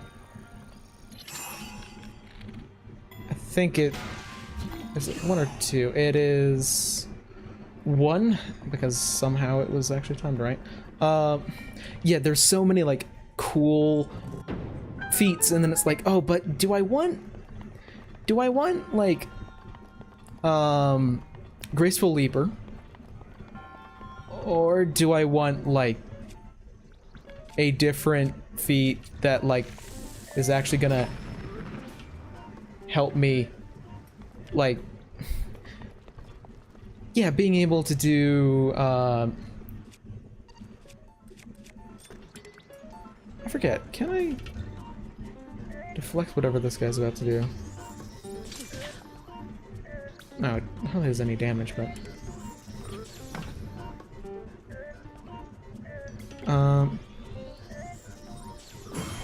I can deflect that. I've never actually tried.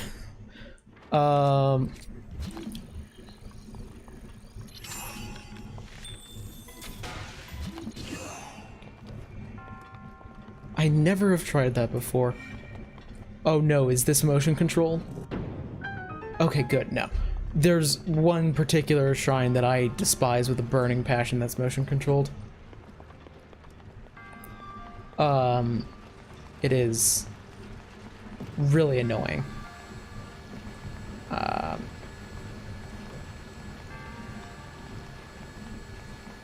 Although, actually, now that I think about it, my personal position that I was in whenever I was like, oh, but do I actually want to take Graceful Leaper was probably a slightly abnormal one, because it was coming from a swashbuckler that had also been maxing out athletics and had a good strength score.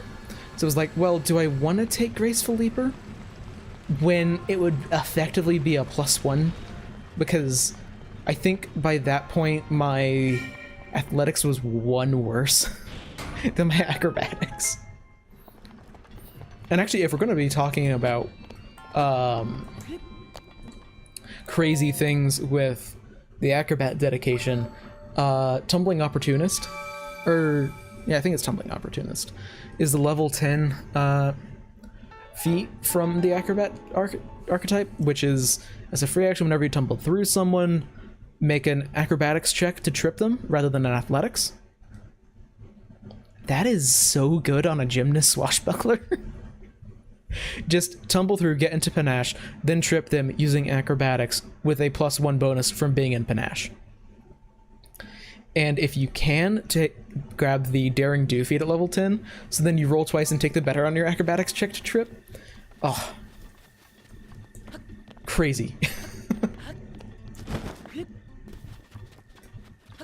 Actually, now that I think about it, swashbucklers are kind of in a weird place where they are probably, for like the first couple of levels, they're not like hugely special, but the higher level you get, the stupider they get. Like, the whole like linear fighters, quadratic wizards isn't remotely as true in 2e as it has been in previous editions. Because I mean, it's just not as true. Like, wizards and spellcasters aren't as crazy broken as they were in other editions, and martials are just stronger. But it feels like if there's any martial class in the game that feels like it's a like quadratic martial, it feels like it's the swashbuckler.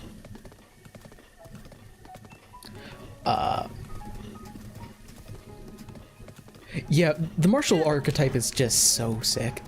In that Agents of Edgewatch game, I'm playing a gymnast swashbuckler that has the acrobat, wrestler, and martial archetypes.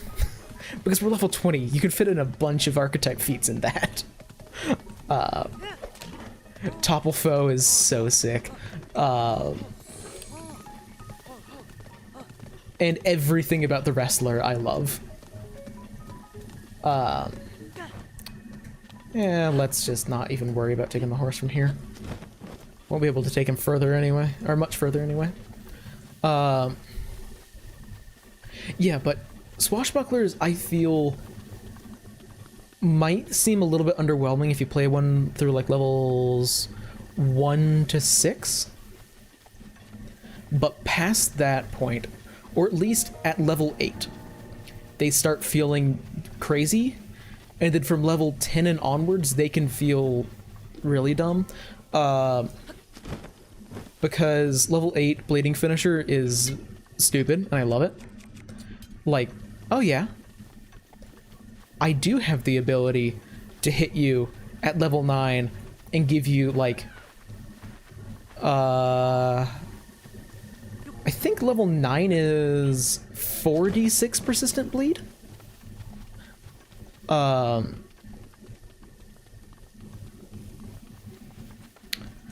Yeah.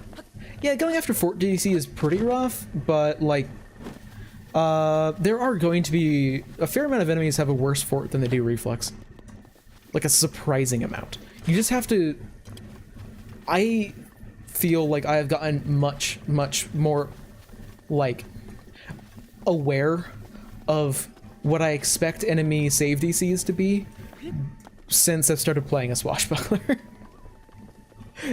I see a creature and my first thought is not, how is it going to kill me? It's, do I think their reflex is better than their fortitude save? Yeah, Bleeding Finisher is really crazy. Daring Do is such an absurd feat. Like, oh, you're in Panache and you're attempting a skill check that would normally put you in Panache? Well, roll twice and take the better, which drastically improves your effectiveness doing anything that is affected by Panache. So it's like, okay, I'm going to be playing a Gymnast Swashbuckler, and yeah, sure, I guess I'll take rolling twice and taking the better on grapple checks. Yeah, I'll take what is effectively like a +3, +4-ish, but that is actually understating the impact of how good that is. Somehow, +3 or +4 in this game is understating things. Come on, I don't want to have to spend things on this. It is so good. And then, like, again, it just keeps on getting crazier from there.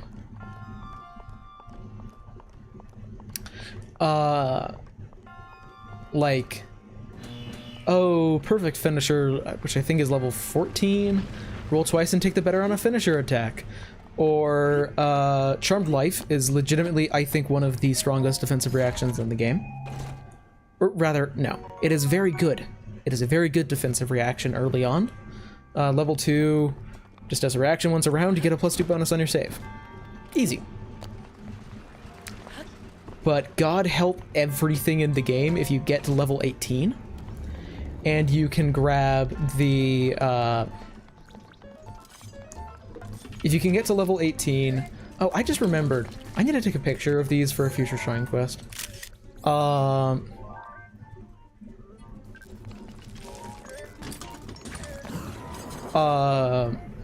Yeah, but Charmed Life is really cool when you get to level 18 and get the incredible luck feat. So then you use Charmed Life, and whenever you use it, you get the +2 bonus, and you also roll twice and take the better on the saving throw. Which means, like, yeah, you don't have the best fortitude saves in the game. Who cares? You roll twice and take the better on like one save a turn. That's broken as all hell. And rogues are so sick in this edition. So cool. Unfortunately, the first and only time that I've actually played a rogue so far in 2E, I died session 2 of the campaign. So I unfortunately wasn't able to get very far. That is what happens whenever you roll like 3 nat 1s on basic fortitude saves in a row. In a fight with a bunch of area effects that are fortitude saves as a rogue, you're not gonna have a good time. But sometimes the dice tell a story, and sometimes the dice say that you're gonna be playing a backup character.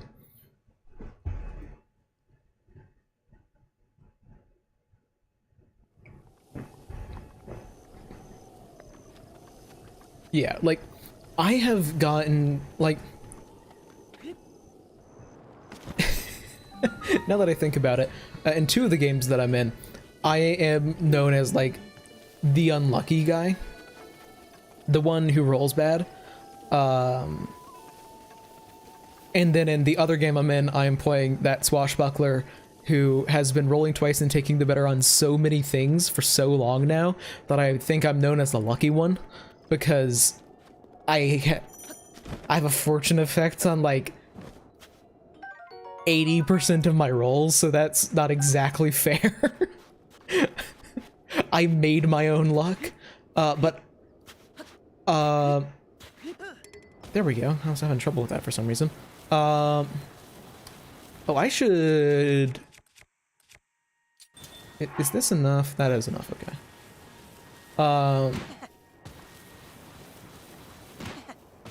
Yeah, it legitimately has gotten to the point where I will just think like, you know, I might as well spend a hero point on this like initiative check, because I can't spend a hero point on basically any role in combat because there's already a fortune effect on it.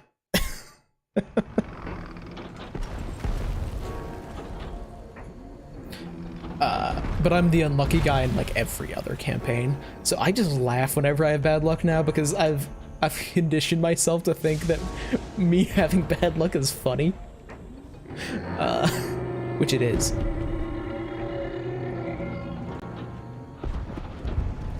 It is very funny. I tracked all of my rolls in a Starfinder game that I was in, like years ago now. Jeez. And I believe on average I rolled a 9.5, which is pretty below average. Admittedly, it was only like maybe 200 rolls because I only started tracking like halfway through the campaign. But I was known as that one guy with terrible rolls in that game. And it wasn't just like, oh, he always rolls low. It was... he rolls what would be unfortunate for the situation. Like, oh, we're trying to take someone alive, and then I accidentally crit them for max damage and kill them from half health. And it's the first crit in 10 sessions.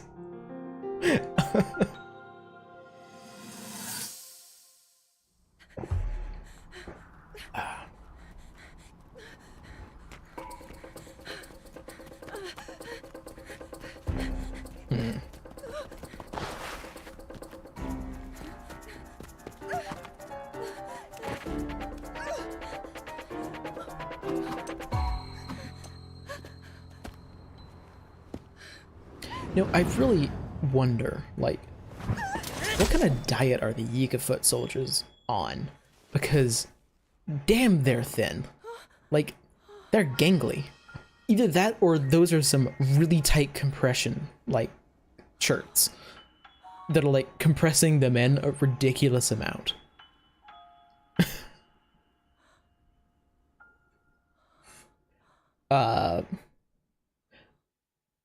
Actually, now that I think about it, I did recently do another banana. That is true. That is what bananas only does to a man. Potassium overdose.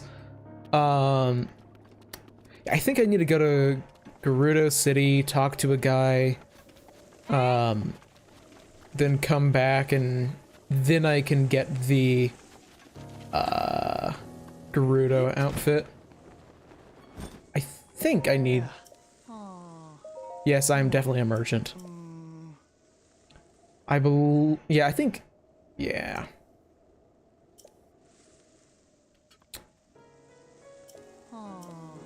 Yeah, okay. We need to talk to that guy then. Okay. Yeah, but I did actually in the Abomination Vaults game that I'm in that is probably going to be ending in a couple of weeks. I'm somehow in 2 campaigns that are ending at about the exact same time.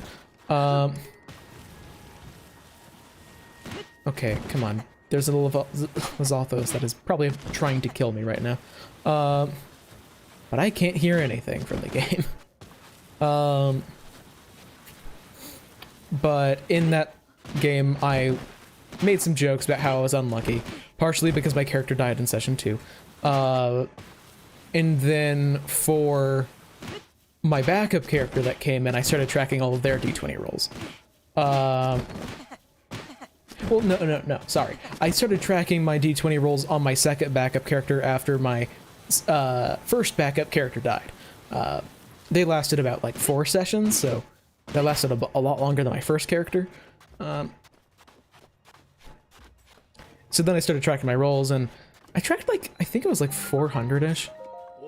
But I actually, I think it was about average. I can pull up that spreadsheet. Sure, it's research. Sure, that's what you're doing here. Yeah, I rolled like a 10.5 or 10.51-ish, so like perfectly average after 680 rolls. And then that character died. The Abomination Vaults is a pretty rough campaign, especially if you don't have a good will save. If you're gonna come into this campaign, I recommend will saves and fortitude saves. Though that's the important ones. Yeah. This shrine is easy. Come on. I can't say it's easy, then do something like that.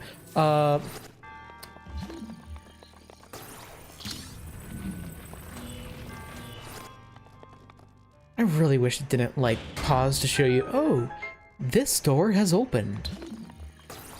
Like, I know. I just did it.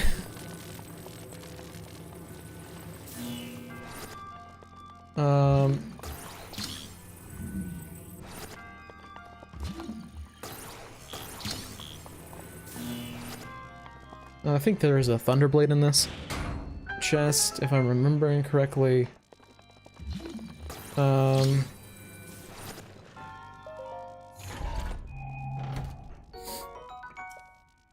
also the other one thing that I would recommend to like every party that is remotely intending on playing the Abomination Vaults is consider whether or not you want to have a way to deal with things that are invisible. It may or may not be important in this campaign. Also, in the player's guide, there is a line that became a running joke in our group, which is that dark vision is useful, but it's not required. Which is a bold statement to say whenever about 90% of the adventure path is underground in darkness. It is not necessary, but it is very good. Come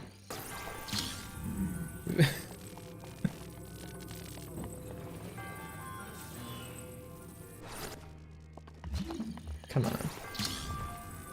Oh, the problem is this. Come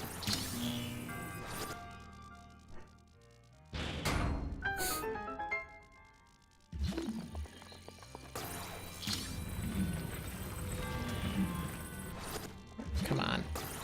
Get in there. And then I can grab this. And that. There we go. Easy shrine. Yeah, dark vision is recommended but not required. That was something that I think our pointed out was like, it's a good idea to have dark vision. If you're ever going to be dealing with intelligent creatures that live in the dark, and then they see a glow from coming around the corner, they might get ready for you. Who knew that bright flashing lights is a sign of, oh, there are strangers around here. Yeah, okay. Wait, I might have gotten it.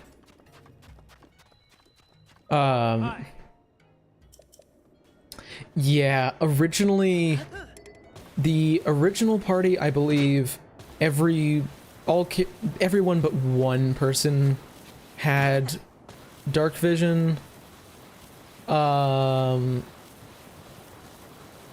I was playing a human, but I was a changeling, and I had picked up I think it's Hag Eyes, or Changeling Eyes, or something. So I had dark vision, and then I believe our Ratfolk Druid also had dark vision. Maybe they had light vision. Low light vision, but they also died with me in the second session. So, we didn't have a lot of time to get underground for that to really matter. And then after that, only one person in the party, the one human in the party, didn't have dark vision. And then whenever that character died, then their backup had dark vision. And then when both my character and that backup character died, then both of our characters came in with dark vision. I need to go to sleep.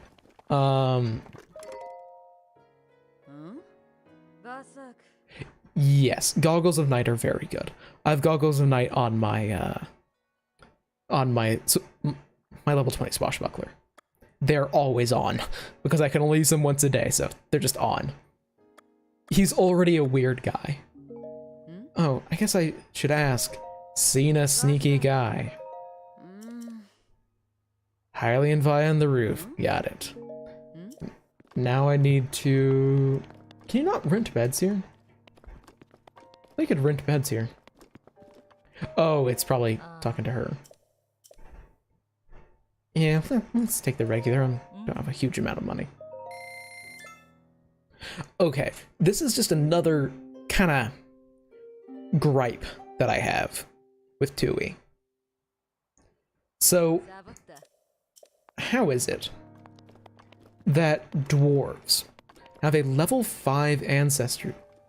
I meant to sleep until night. Let's just use the cheap option. As in the free one.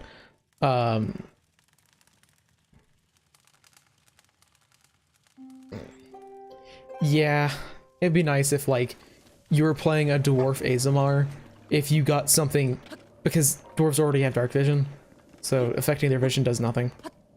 That'd be nice if you actually got something. Oh yeah, that makes sense of giving them a heritage feat, but oh,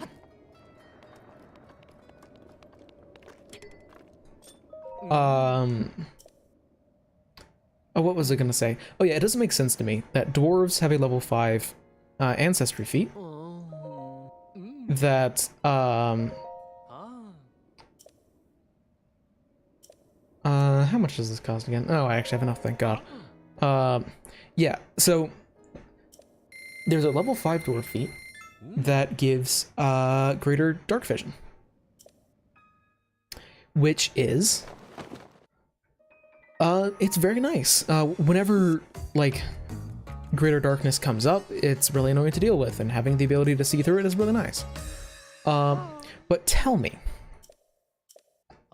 why on earth do fetchlings have a level 9 ancestry feat that gives them greater dark vision for 1 minute? Why, like, why is it that, like, I feel like should be the other way around. A bunch of shadow people can't see in the dark as well as dwarves. Feels weird to me.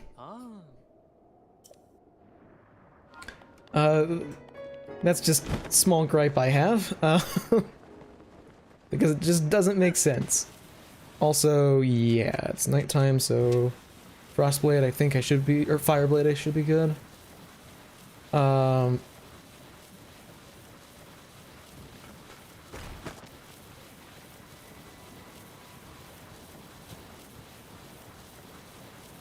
of me actually, like, really likes the desert in Breath of the Wild, and part of me really hates it, because, yeah, shield surfing around is fun, but it's also really barren, which makes sense. It's a desert, but,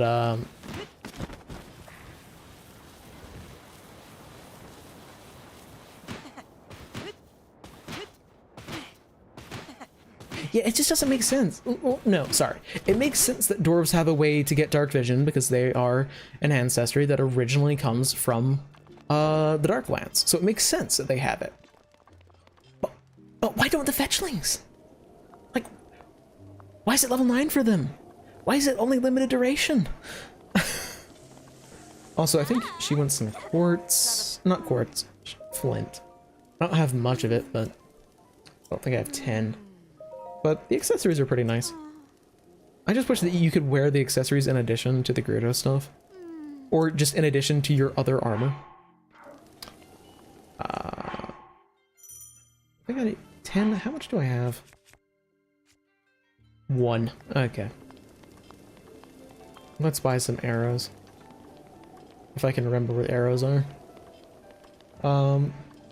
Yeah, there they are. It comes up, it comes up an amount that is dependent on how much your GM likes casting a 4th level darkness spell. Because if your GM likes casting 4th level darkness, then it can be a nightmare. I guess, honestly, I would say that having greater dark vision matters the most whenever the rest of your party doesn't have much dark vision. If everyone has dark vision, then like greater darkness isn't as, or 4th level darkness isn't as bad. How did you get in here? But it's a very good control spell. Seems you have something rather interesting there. And yes, it does matter a lot. If you have someone in your party who likes casting a bunch of darkness effects, then it's very useful.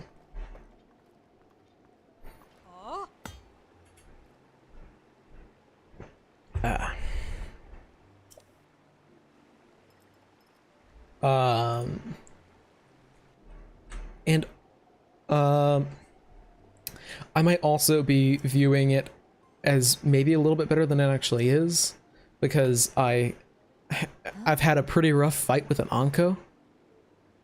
Anku, I have no idea how you're supposed to pronounce them. They're like one of the only lawful evil fae. And it's rough.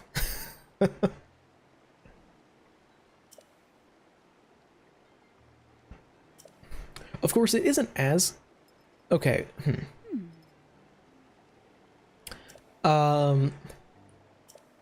How useful it is depends a lot on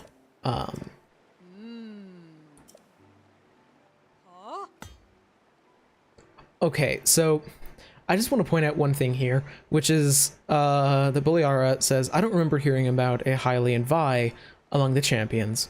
Wait a minute, you're Vo. But what's stopping, like, I'm assuming that her assumption is like, oh, well, there wasn't a Hylian Vi among the champions, but there was, like, Link. So then that must mean that you're also a guy.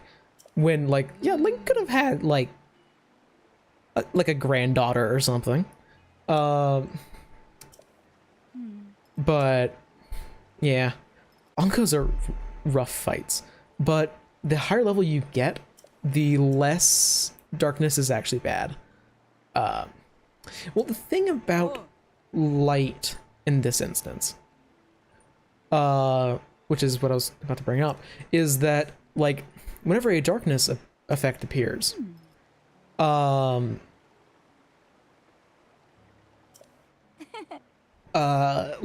if you cast a 4th level darkness, it's probably going to automatically attempt to counteract any light. However, the light spell doesn't automatically try and counteract the darkness. Oh.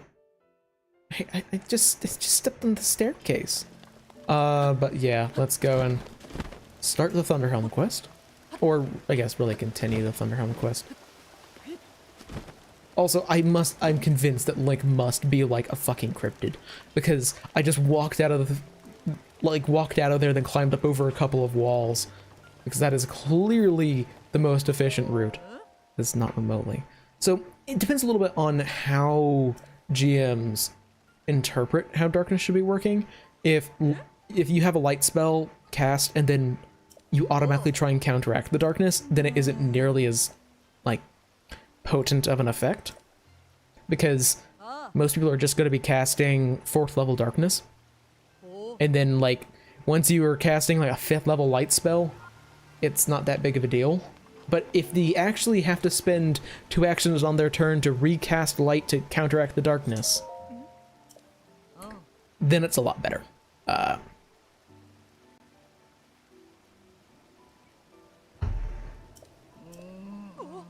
But, like, a party of 5 dwarves that then has, like... no, light does counteract darkness. However, it's up to the GM whether or not... Okay, so the way that it says... I'm reading the darkness trait currently, but the light trait is pretty much exactly the same. It says... So, darkness effects extinguish non-magical light in the area and can counteract less powerful magical light. You usually must target light magic with your darkness magic directly to counteract the light, but some darkness spells automatically attempt to counteract light. So... God damn, I wanted that lizard. That's what I get for reading off of my second monitor. So, basically, it's up to the GM whether or not the darkness spell automatically counteracts light spell, and whether or not the light spell, which has already been cast, is automatically going to attempt to counteract the darkness spell that gets cast. So if a GM really wants the darkness effect to work, they could say, to counteract the light spell, to counteract the darkness spell that this creature just cast, you have to spend an additional action, or additional 2 actions, to counteract the light spell, or the darkness spell. So basically, just walking around in exploration mode with a light spell active isn't enough to just counteract any darkness effect in combat. You actually would have to cast it to target the darkness spell to have that effect. It is a bit up to the GM of, like, how do you want to interpret it? Although I would generally say you gotta have to require people to do it intentionally. You can't say, oh, well, you have a light spell cast. Well, guess all darkness effects are useless against you. You gotta spend actions in combat for that.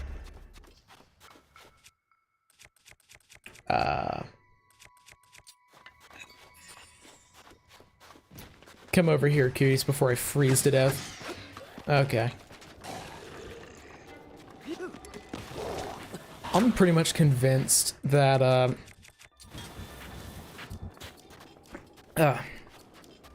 that skeletal Lizalthos are just as dangerous or annoying as standard ones, even though they have much less health. Oh, I just thought of an AP that I actually really want. I want a Night Owl AP. Because we don't have one. I don't think any AP is actually focused on Night Owl. I was just thinking, oh wait, Darkness? Huh. We haven't had one of those yet. I really hope I'm not gonna miss the Yiga hideout. That'd be annoying.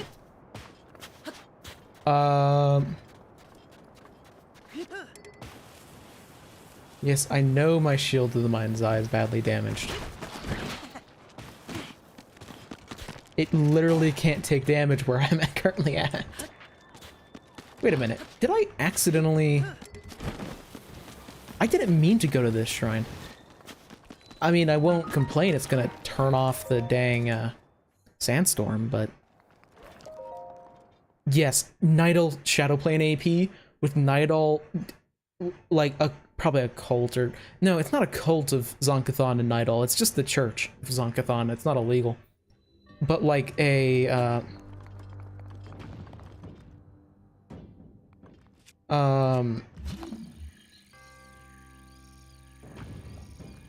okay, there. I doubt that it would be redeeming Zonkathon, because Zonkathon seems pretty aware of his situation and seems pretty content with it. So I would be shocked if we would be redeeming Zonkathon.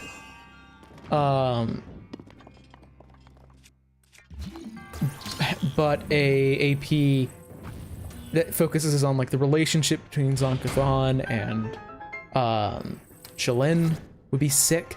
Or I was more picturing imagining a because it's been a couple of APs since Absalom was under threat of complete and utter destruction, meaning it's been like 2 APs.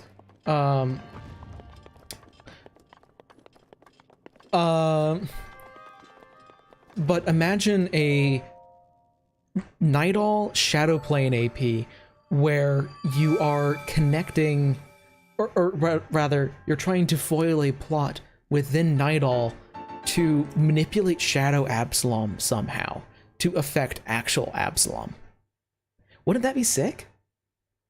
Because Shadow Absalom has just kind of been this thing where it's like, yeah, in the Shadowplane, there's just a copy of Absalom.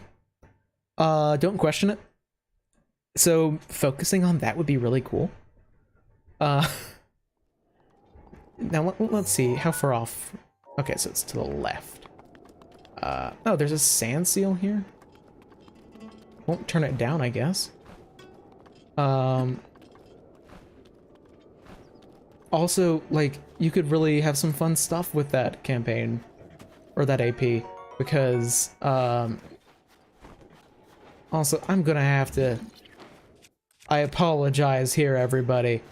I have to commit a felony? Unfortunately, the Sand Seal does not want to cooperate. So, yeah, but there's some really cool stuff going on in the lore between, like, the Church of Zonkathon and the Church of Shalin, where it's like, yeah, they kind of hate each other and oppose each other in every way, and they also have like a non-aggression pact and don't do anything because the siblings still care about each other even if they are very different now, which is really cool. Where it's like, yeah, they're diametrically opposed deities, but they're family, damn it. Also, yeah, I'll guess I'll get this before I exceed up here. Yeah, but like a Shaylin Zonkathon AP set and Nidal in the Shadow Plane would be so sick. Oh, wait a minute. Wait a minute.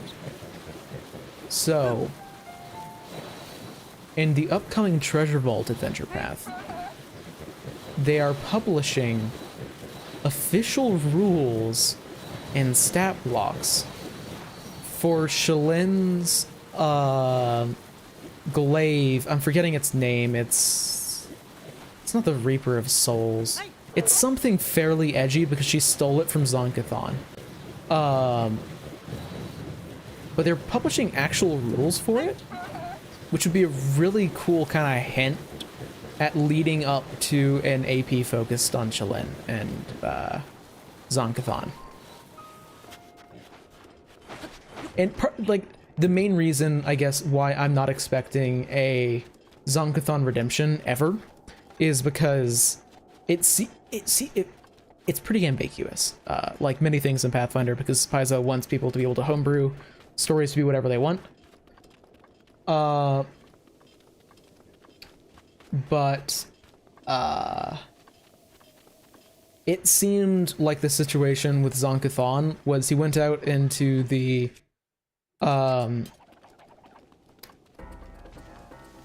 outer like he went into the place beyond the stars and became Zonkathon. I'm forgetting what his name was beforehand, but he became someone else in a way, but it wasn't like it felt like it gave off more vibes of Zonkathon learned who he has been all along rather than Zonkathon was corrupted. It was Zonkathon was always like this and was simply reunited with a different part of his being, rather than like something from beyond the stars corrupted him. It was like oh, that's right. I remember now. I've always been a weird torture deity. So it'd feel weird to try and redeem him when it seems like this is just part of who he is. So I personally would not want to redeem Zonkathon. Now, redeeming different deities would just be cool. I'm all for that. But Zonkathon seems like he just has a good time doing what he likes.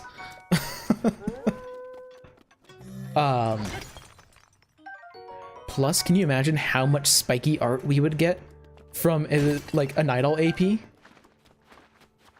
Someone just shows up and like their art is just a porcupine, but they're a human. Like, have you seen the art from the original Shadowcaster? It is like from the Secrets of Magic book. It is the spikiest art I've ever seen. It is beautiful.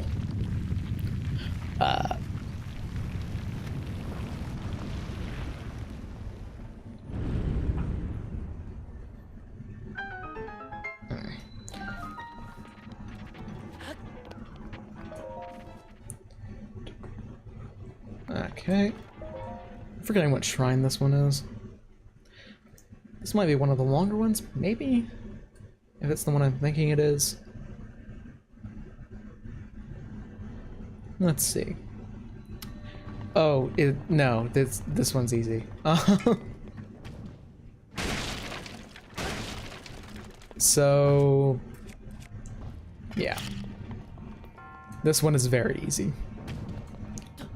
Once you know what the solution is, it's very easy. I'm just trying to think of like other inner sea regions that we haven't seen enough of. That I'd like to see. That are like modern day things.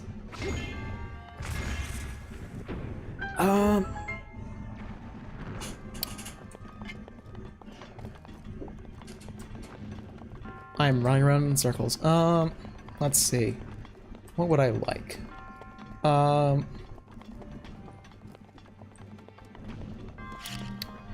Let's see. let's see an AP focused on... I mean, obviously I want to see another Numeria AP, because of course I want to see another Numeria AP. Iron Gods 2.0, baby, yeah.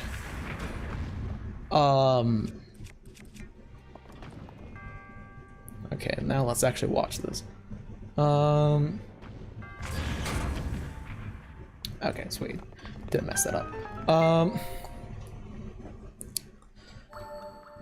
Like an Iron Gods AP would be cool, but they have to release like an entire core rulebook specialized for Numeria to actually make that work. So I'm not expecting that anytime in like the next 4 years. Let me just, on my second monitor, Golarion map. I mean, obviously I would love a AP dealing with overthrowing Abigail Thune. That would just be cool, because who doesn't love kicking Chiliax whenever they're down? But I'm not expecting that, because Chiliax is an amazing antagonist to just keep floating around in the background for people to use in homebrew games in Golarion. A Kadir in AP could be cool. Actually, we've never had an adventure path in Keonan, have we?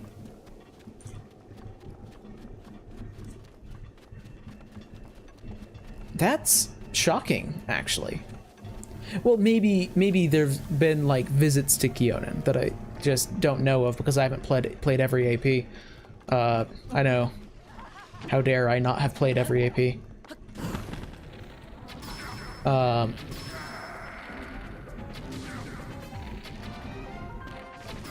Pathfinder YouTuber hasn't played every AP.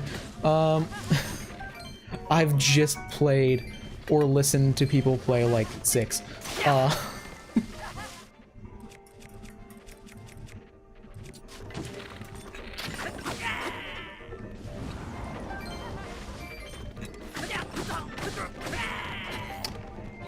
Yeah, Kino would be cool, because it's just like, okay, ancient elf stuff already, I'm on board.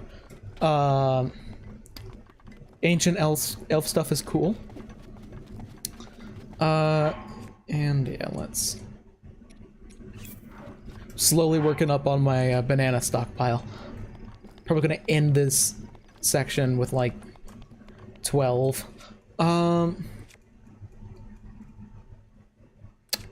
I do actually have a flame blade, okay. If I'm trying to remember, I think it's this one that, yeah, this is it. Yeah,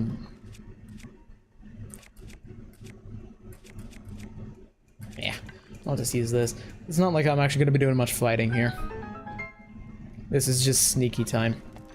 Which, now that I think about it, I don't have any sneaking gear.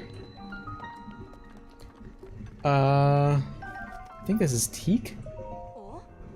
Barda, okay. Chronic bad decision maker. So you could always actually like sneak through this. Personally, I don't really see the point whenever you can climb on literally every surface. And why sneak through this whenever you can just do the classic Dishonored thing and just go on the rooftops? Especially when this is actually like one of the more interesting sections to climb in the game. Because, yeah, there's a bunch of ledges. It feels like you're actually climbing in a quarry, which is really cool.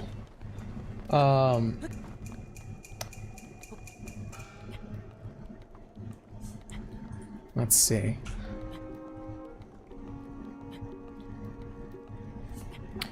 I mean, maybe an AP within Brevoy, like, really focusing on, I'm forgetting their names now. The fancy sword people within Golarion. I'm really forgetting their name. Oh, that's annoying.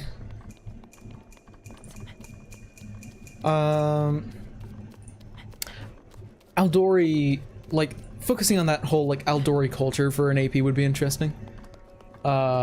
Although then you do run into the problem of the closer you get to the Broken Lands and Kingmaker, the less you actually know what the state of the world is, because if a party has played through Kingmaker and they have a kingdom there, and you can't ride around that as a pre-published adventure, because you have no fucking clue what kind of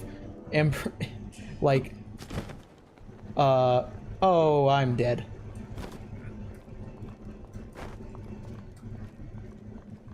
Pardon me while I focus and actually stealth for once here. Yeah, they're blind, thankfully, meaning that this isn't actually that hard. But, let's go and get that banana. If I'm gonna use a banana for this, I actually want to, stock up on them. So I can actually get some attack up boosts for Thunderblight.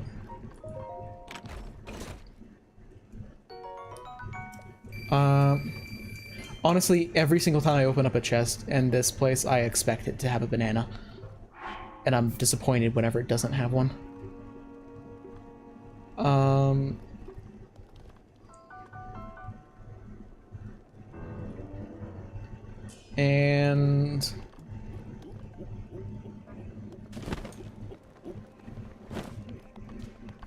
And there we go. Easy. There we go. As much bananas as I deserve. And up.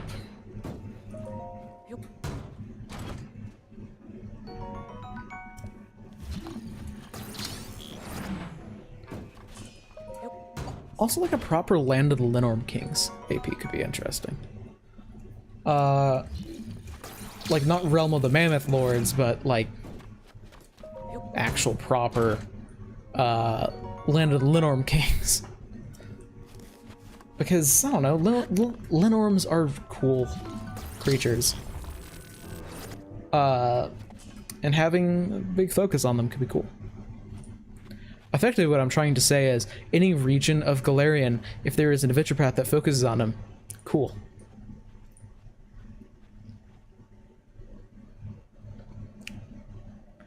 Radum would be a sick place, actually. Oh, Radum would be so cool.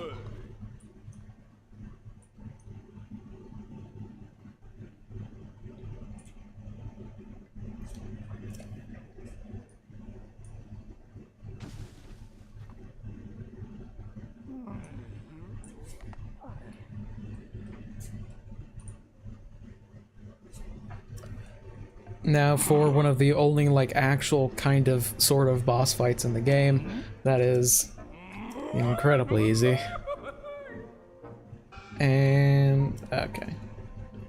Good old Master Koga.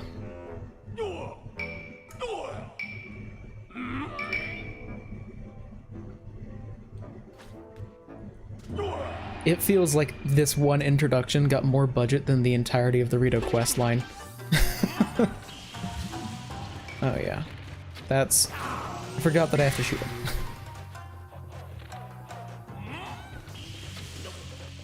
That's how this fight works. Do I have the Master Sword back yet? Nah. I guess I'll use this then.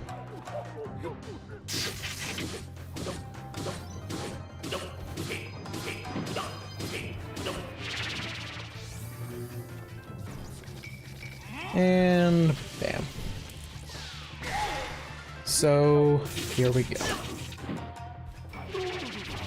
Ah, this fight is very simple.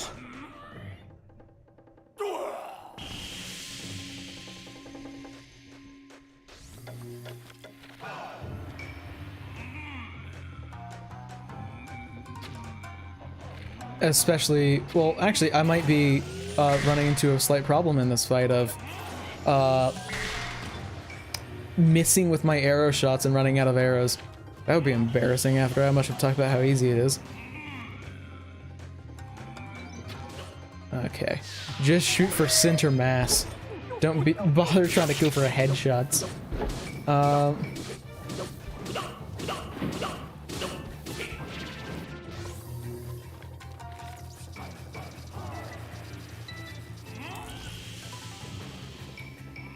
And slowly rotate.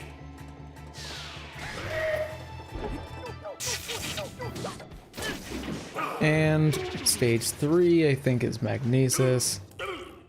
If I'm remembering this correctly.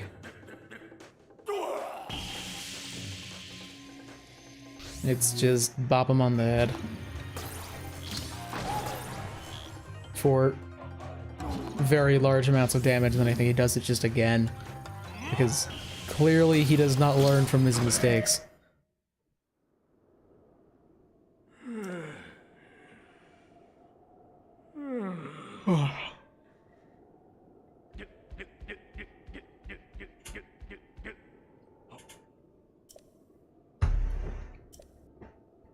Yeah, this is really just like a absolute baby version of the Mukmaskoshia fight.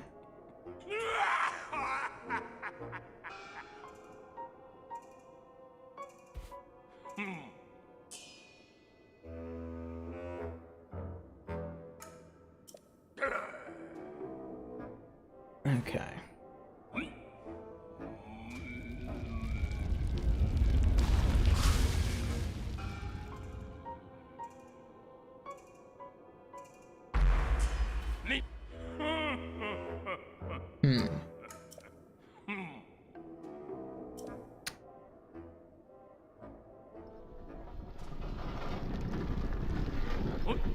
Yeah, I feel like if I ever, like, homebrew a campaign, even if it's in a different setting, the one part I'm not gonna homebrew is the deities. Because I'm terrible at coming up with deities, and the Pathfinder deities are an amazing selection. And also, like, that would require me saying, like, no, Kyrgyz isn't actually a deity you can worship, which that just feels wrong. Like, you're gonna deny big bro Kyrgyz?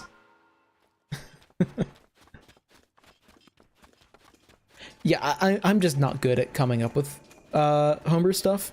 Like, my brain just doesn't work like that. I'm not the kind of person that will... I'm not like a storyteller sort of person. Like, that's just not my strength. Which is why I am generally a player and not a GM. And whenever I have GM'd, it's APs.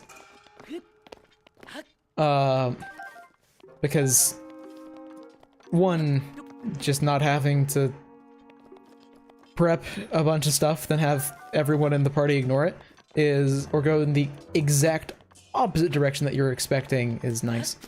And also, I really like Golarion.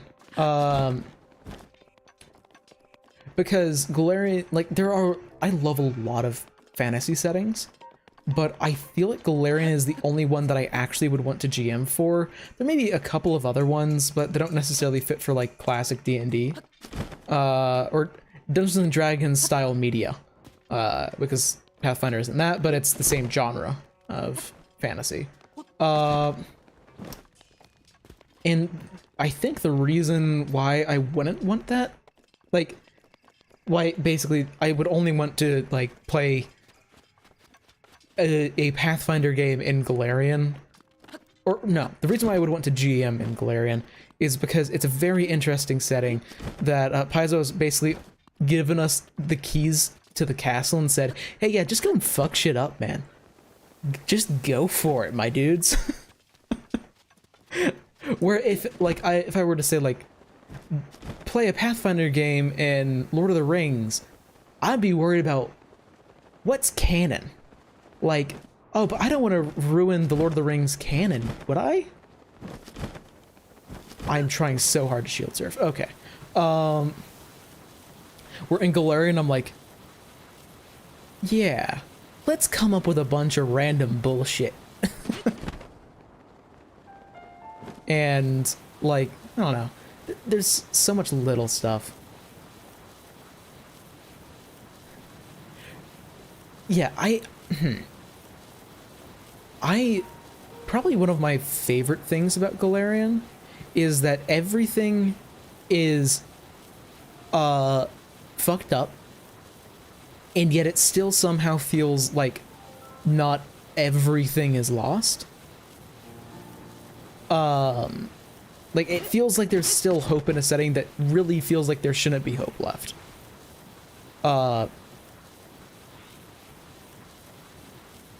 Which is just my favorite kind of like I'm not a big like grimdark person personally. I like, yeah, this shit is fucked, but people are cool. That is my ideal like type of fantasy, is like, oh, everything is rough, but people are still cool. People are still people and will continue on through everything. Until Golarion vanishes. Oh, that is actually another thing that I've been thinking about, which is, I should probably be equipping this because apparently it's about to be night. I thought that that was a sunrise. So I thought it would have been okay, but apparently not. Which is, speaking of like adventure paths that I want, I'm forgetting where this is now. Is it in the Sodden Lands? It might be in the Sodden Lands. But I really want to see a Rovagug AP. Not like you're fighting Rovagug, because let's not kid ourselves here. You don't fight Rovagug. Rovagug would kick everything's ass. But like an actual adventure path focused on like a cult of Rovagug instead of a cult of Urkathoa or of Norgrimmar or any other evil god, for being like the big bad of the Pathfinder universe. There've hardly been like any APs that really focus in on Rovagug as a deity. So having an adventure path that actually focuses in on Rovagug and like the cult of Rovagug would be so cool. And also, in particular, what I'm imagining is, I'm forgetting its name, and I am looking it up right now while this stream is winding down, because, yeah, I'm gonna be ending it soon. My throat is starting to die. What is it called? It's,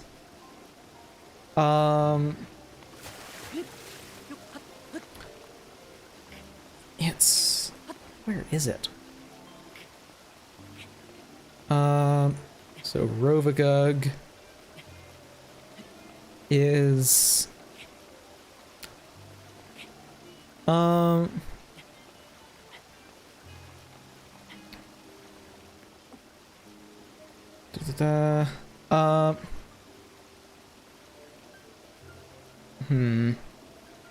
there's somewhere. Where is this?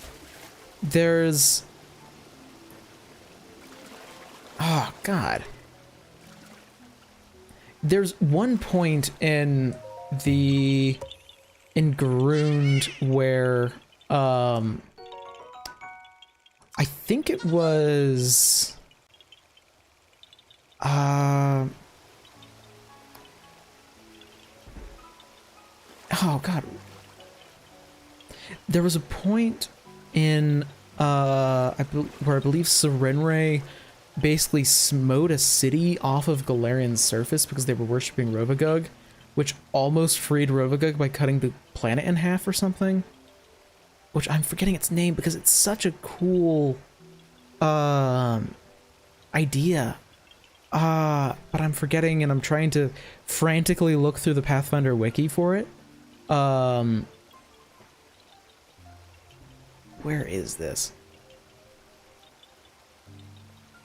It is, might be easier to,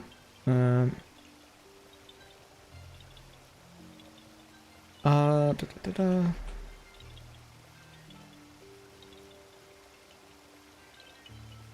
Is there different?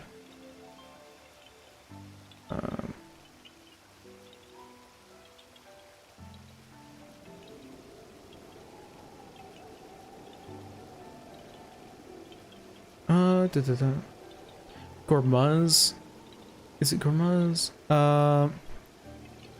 Yeah, so Rovagug, tricked, Sunray into smiting a city off of the planet, which opened a vast rift leading into the Dead Vault itself, which is where, Rovagug is kept, which is the Pit of Gormaz is now filled with all kinds of,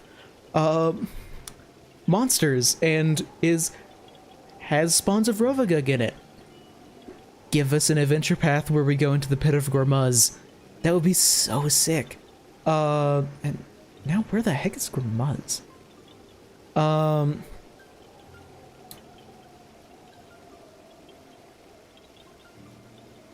So it's in Kazmarim. Oh, so it's, for some reason I thought it was on Garund. I don't know why I thought that it was in Garund. Huh. Yeah, I just want to, I want to have a Rovagug AP. I don't know what else to say. But that is where we're going to have to call it for today. Because, again, my throat is dying. So, I am probably going to be streaming again sometime in the next week. I'm not sure exactly when, because I kind of stream as the feeling takes over me. But I will be streaming at some point in the next week, continuing on with Breath of the Wild, going after the giant camel that is unfortunately... There we go. We're going after the giant camel next stream. Yeah. Take care, and until I see you next, live a wonderful life.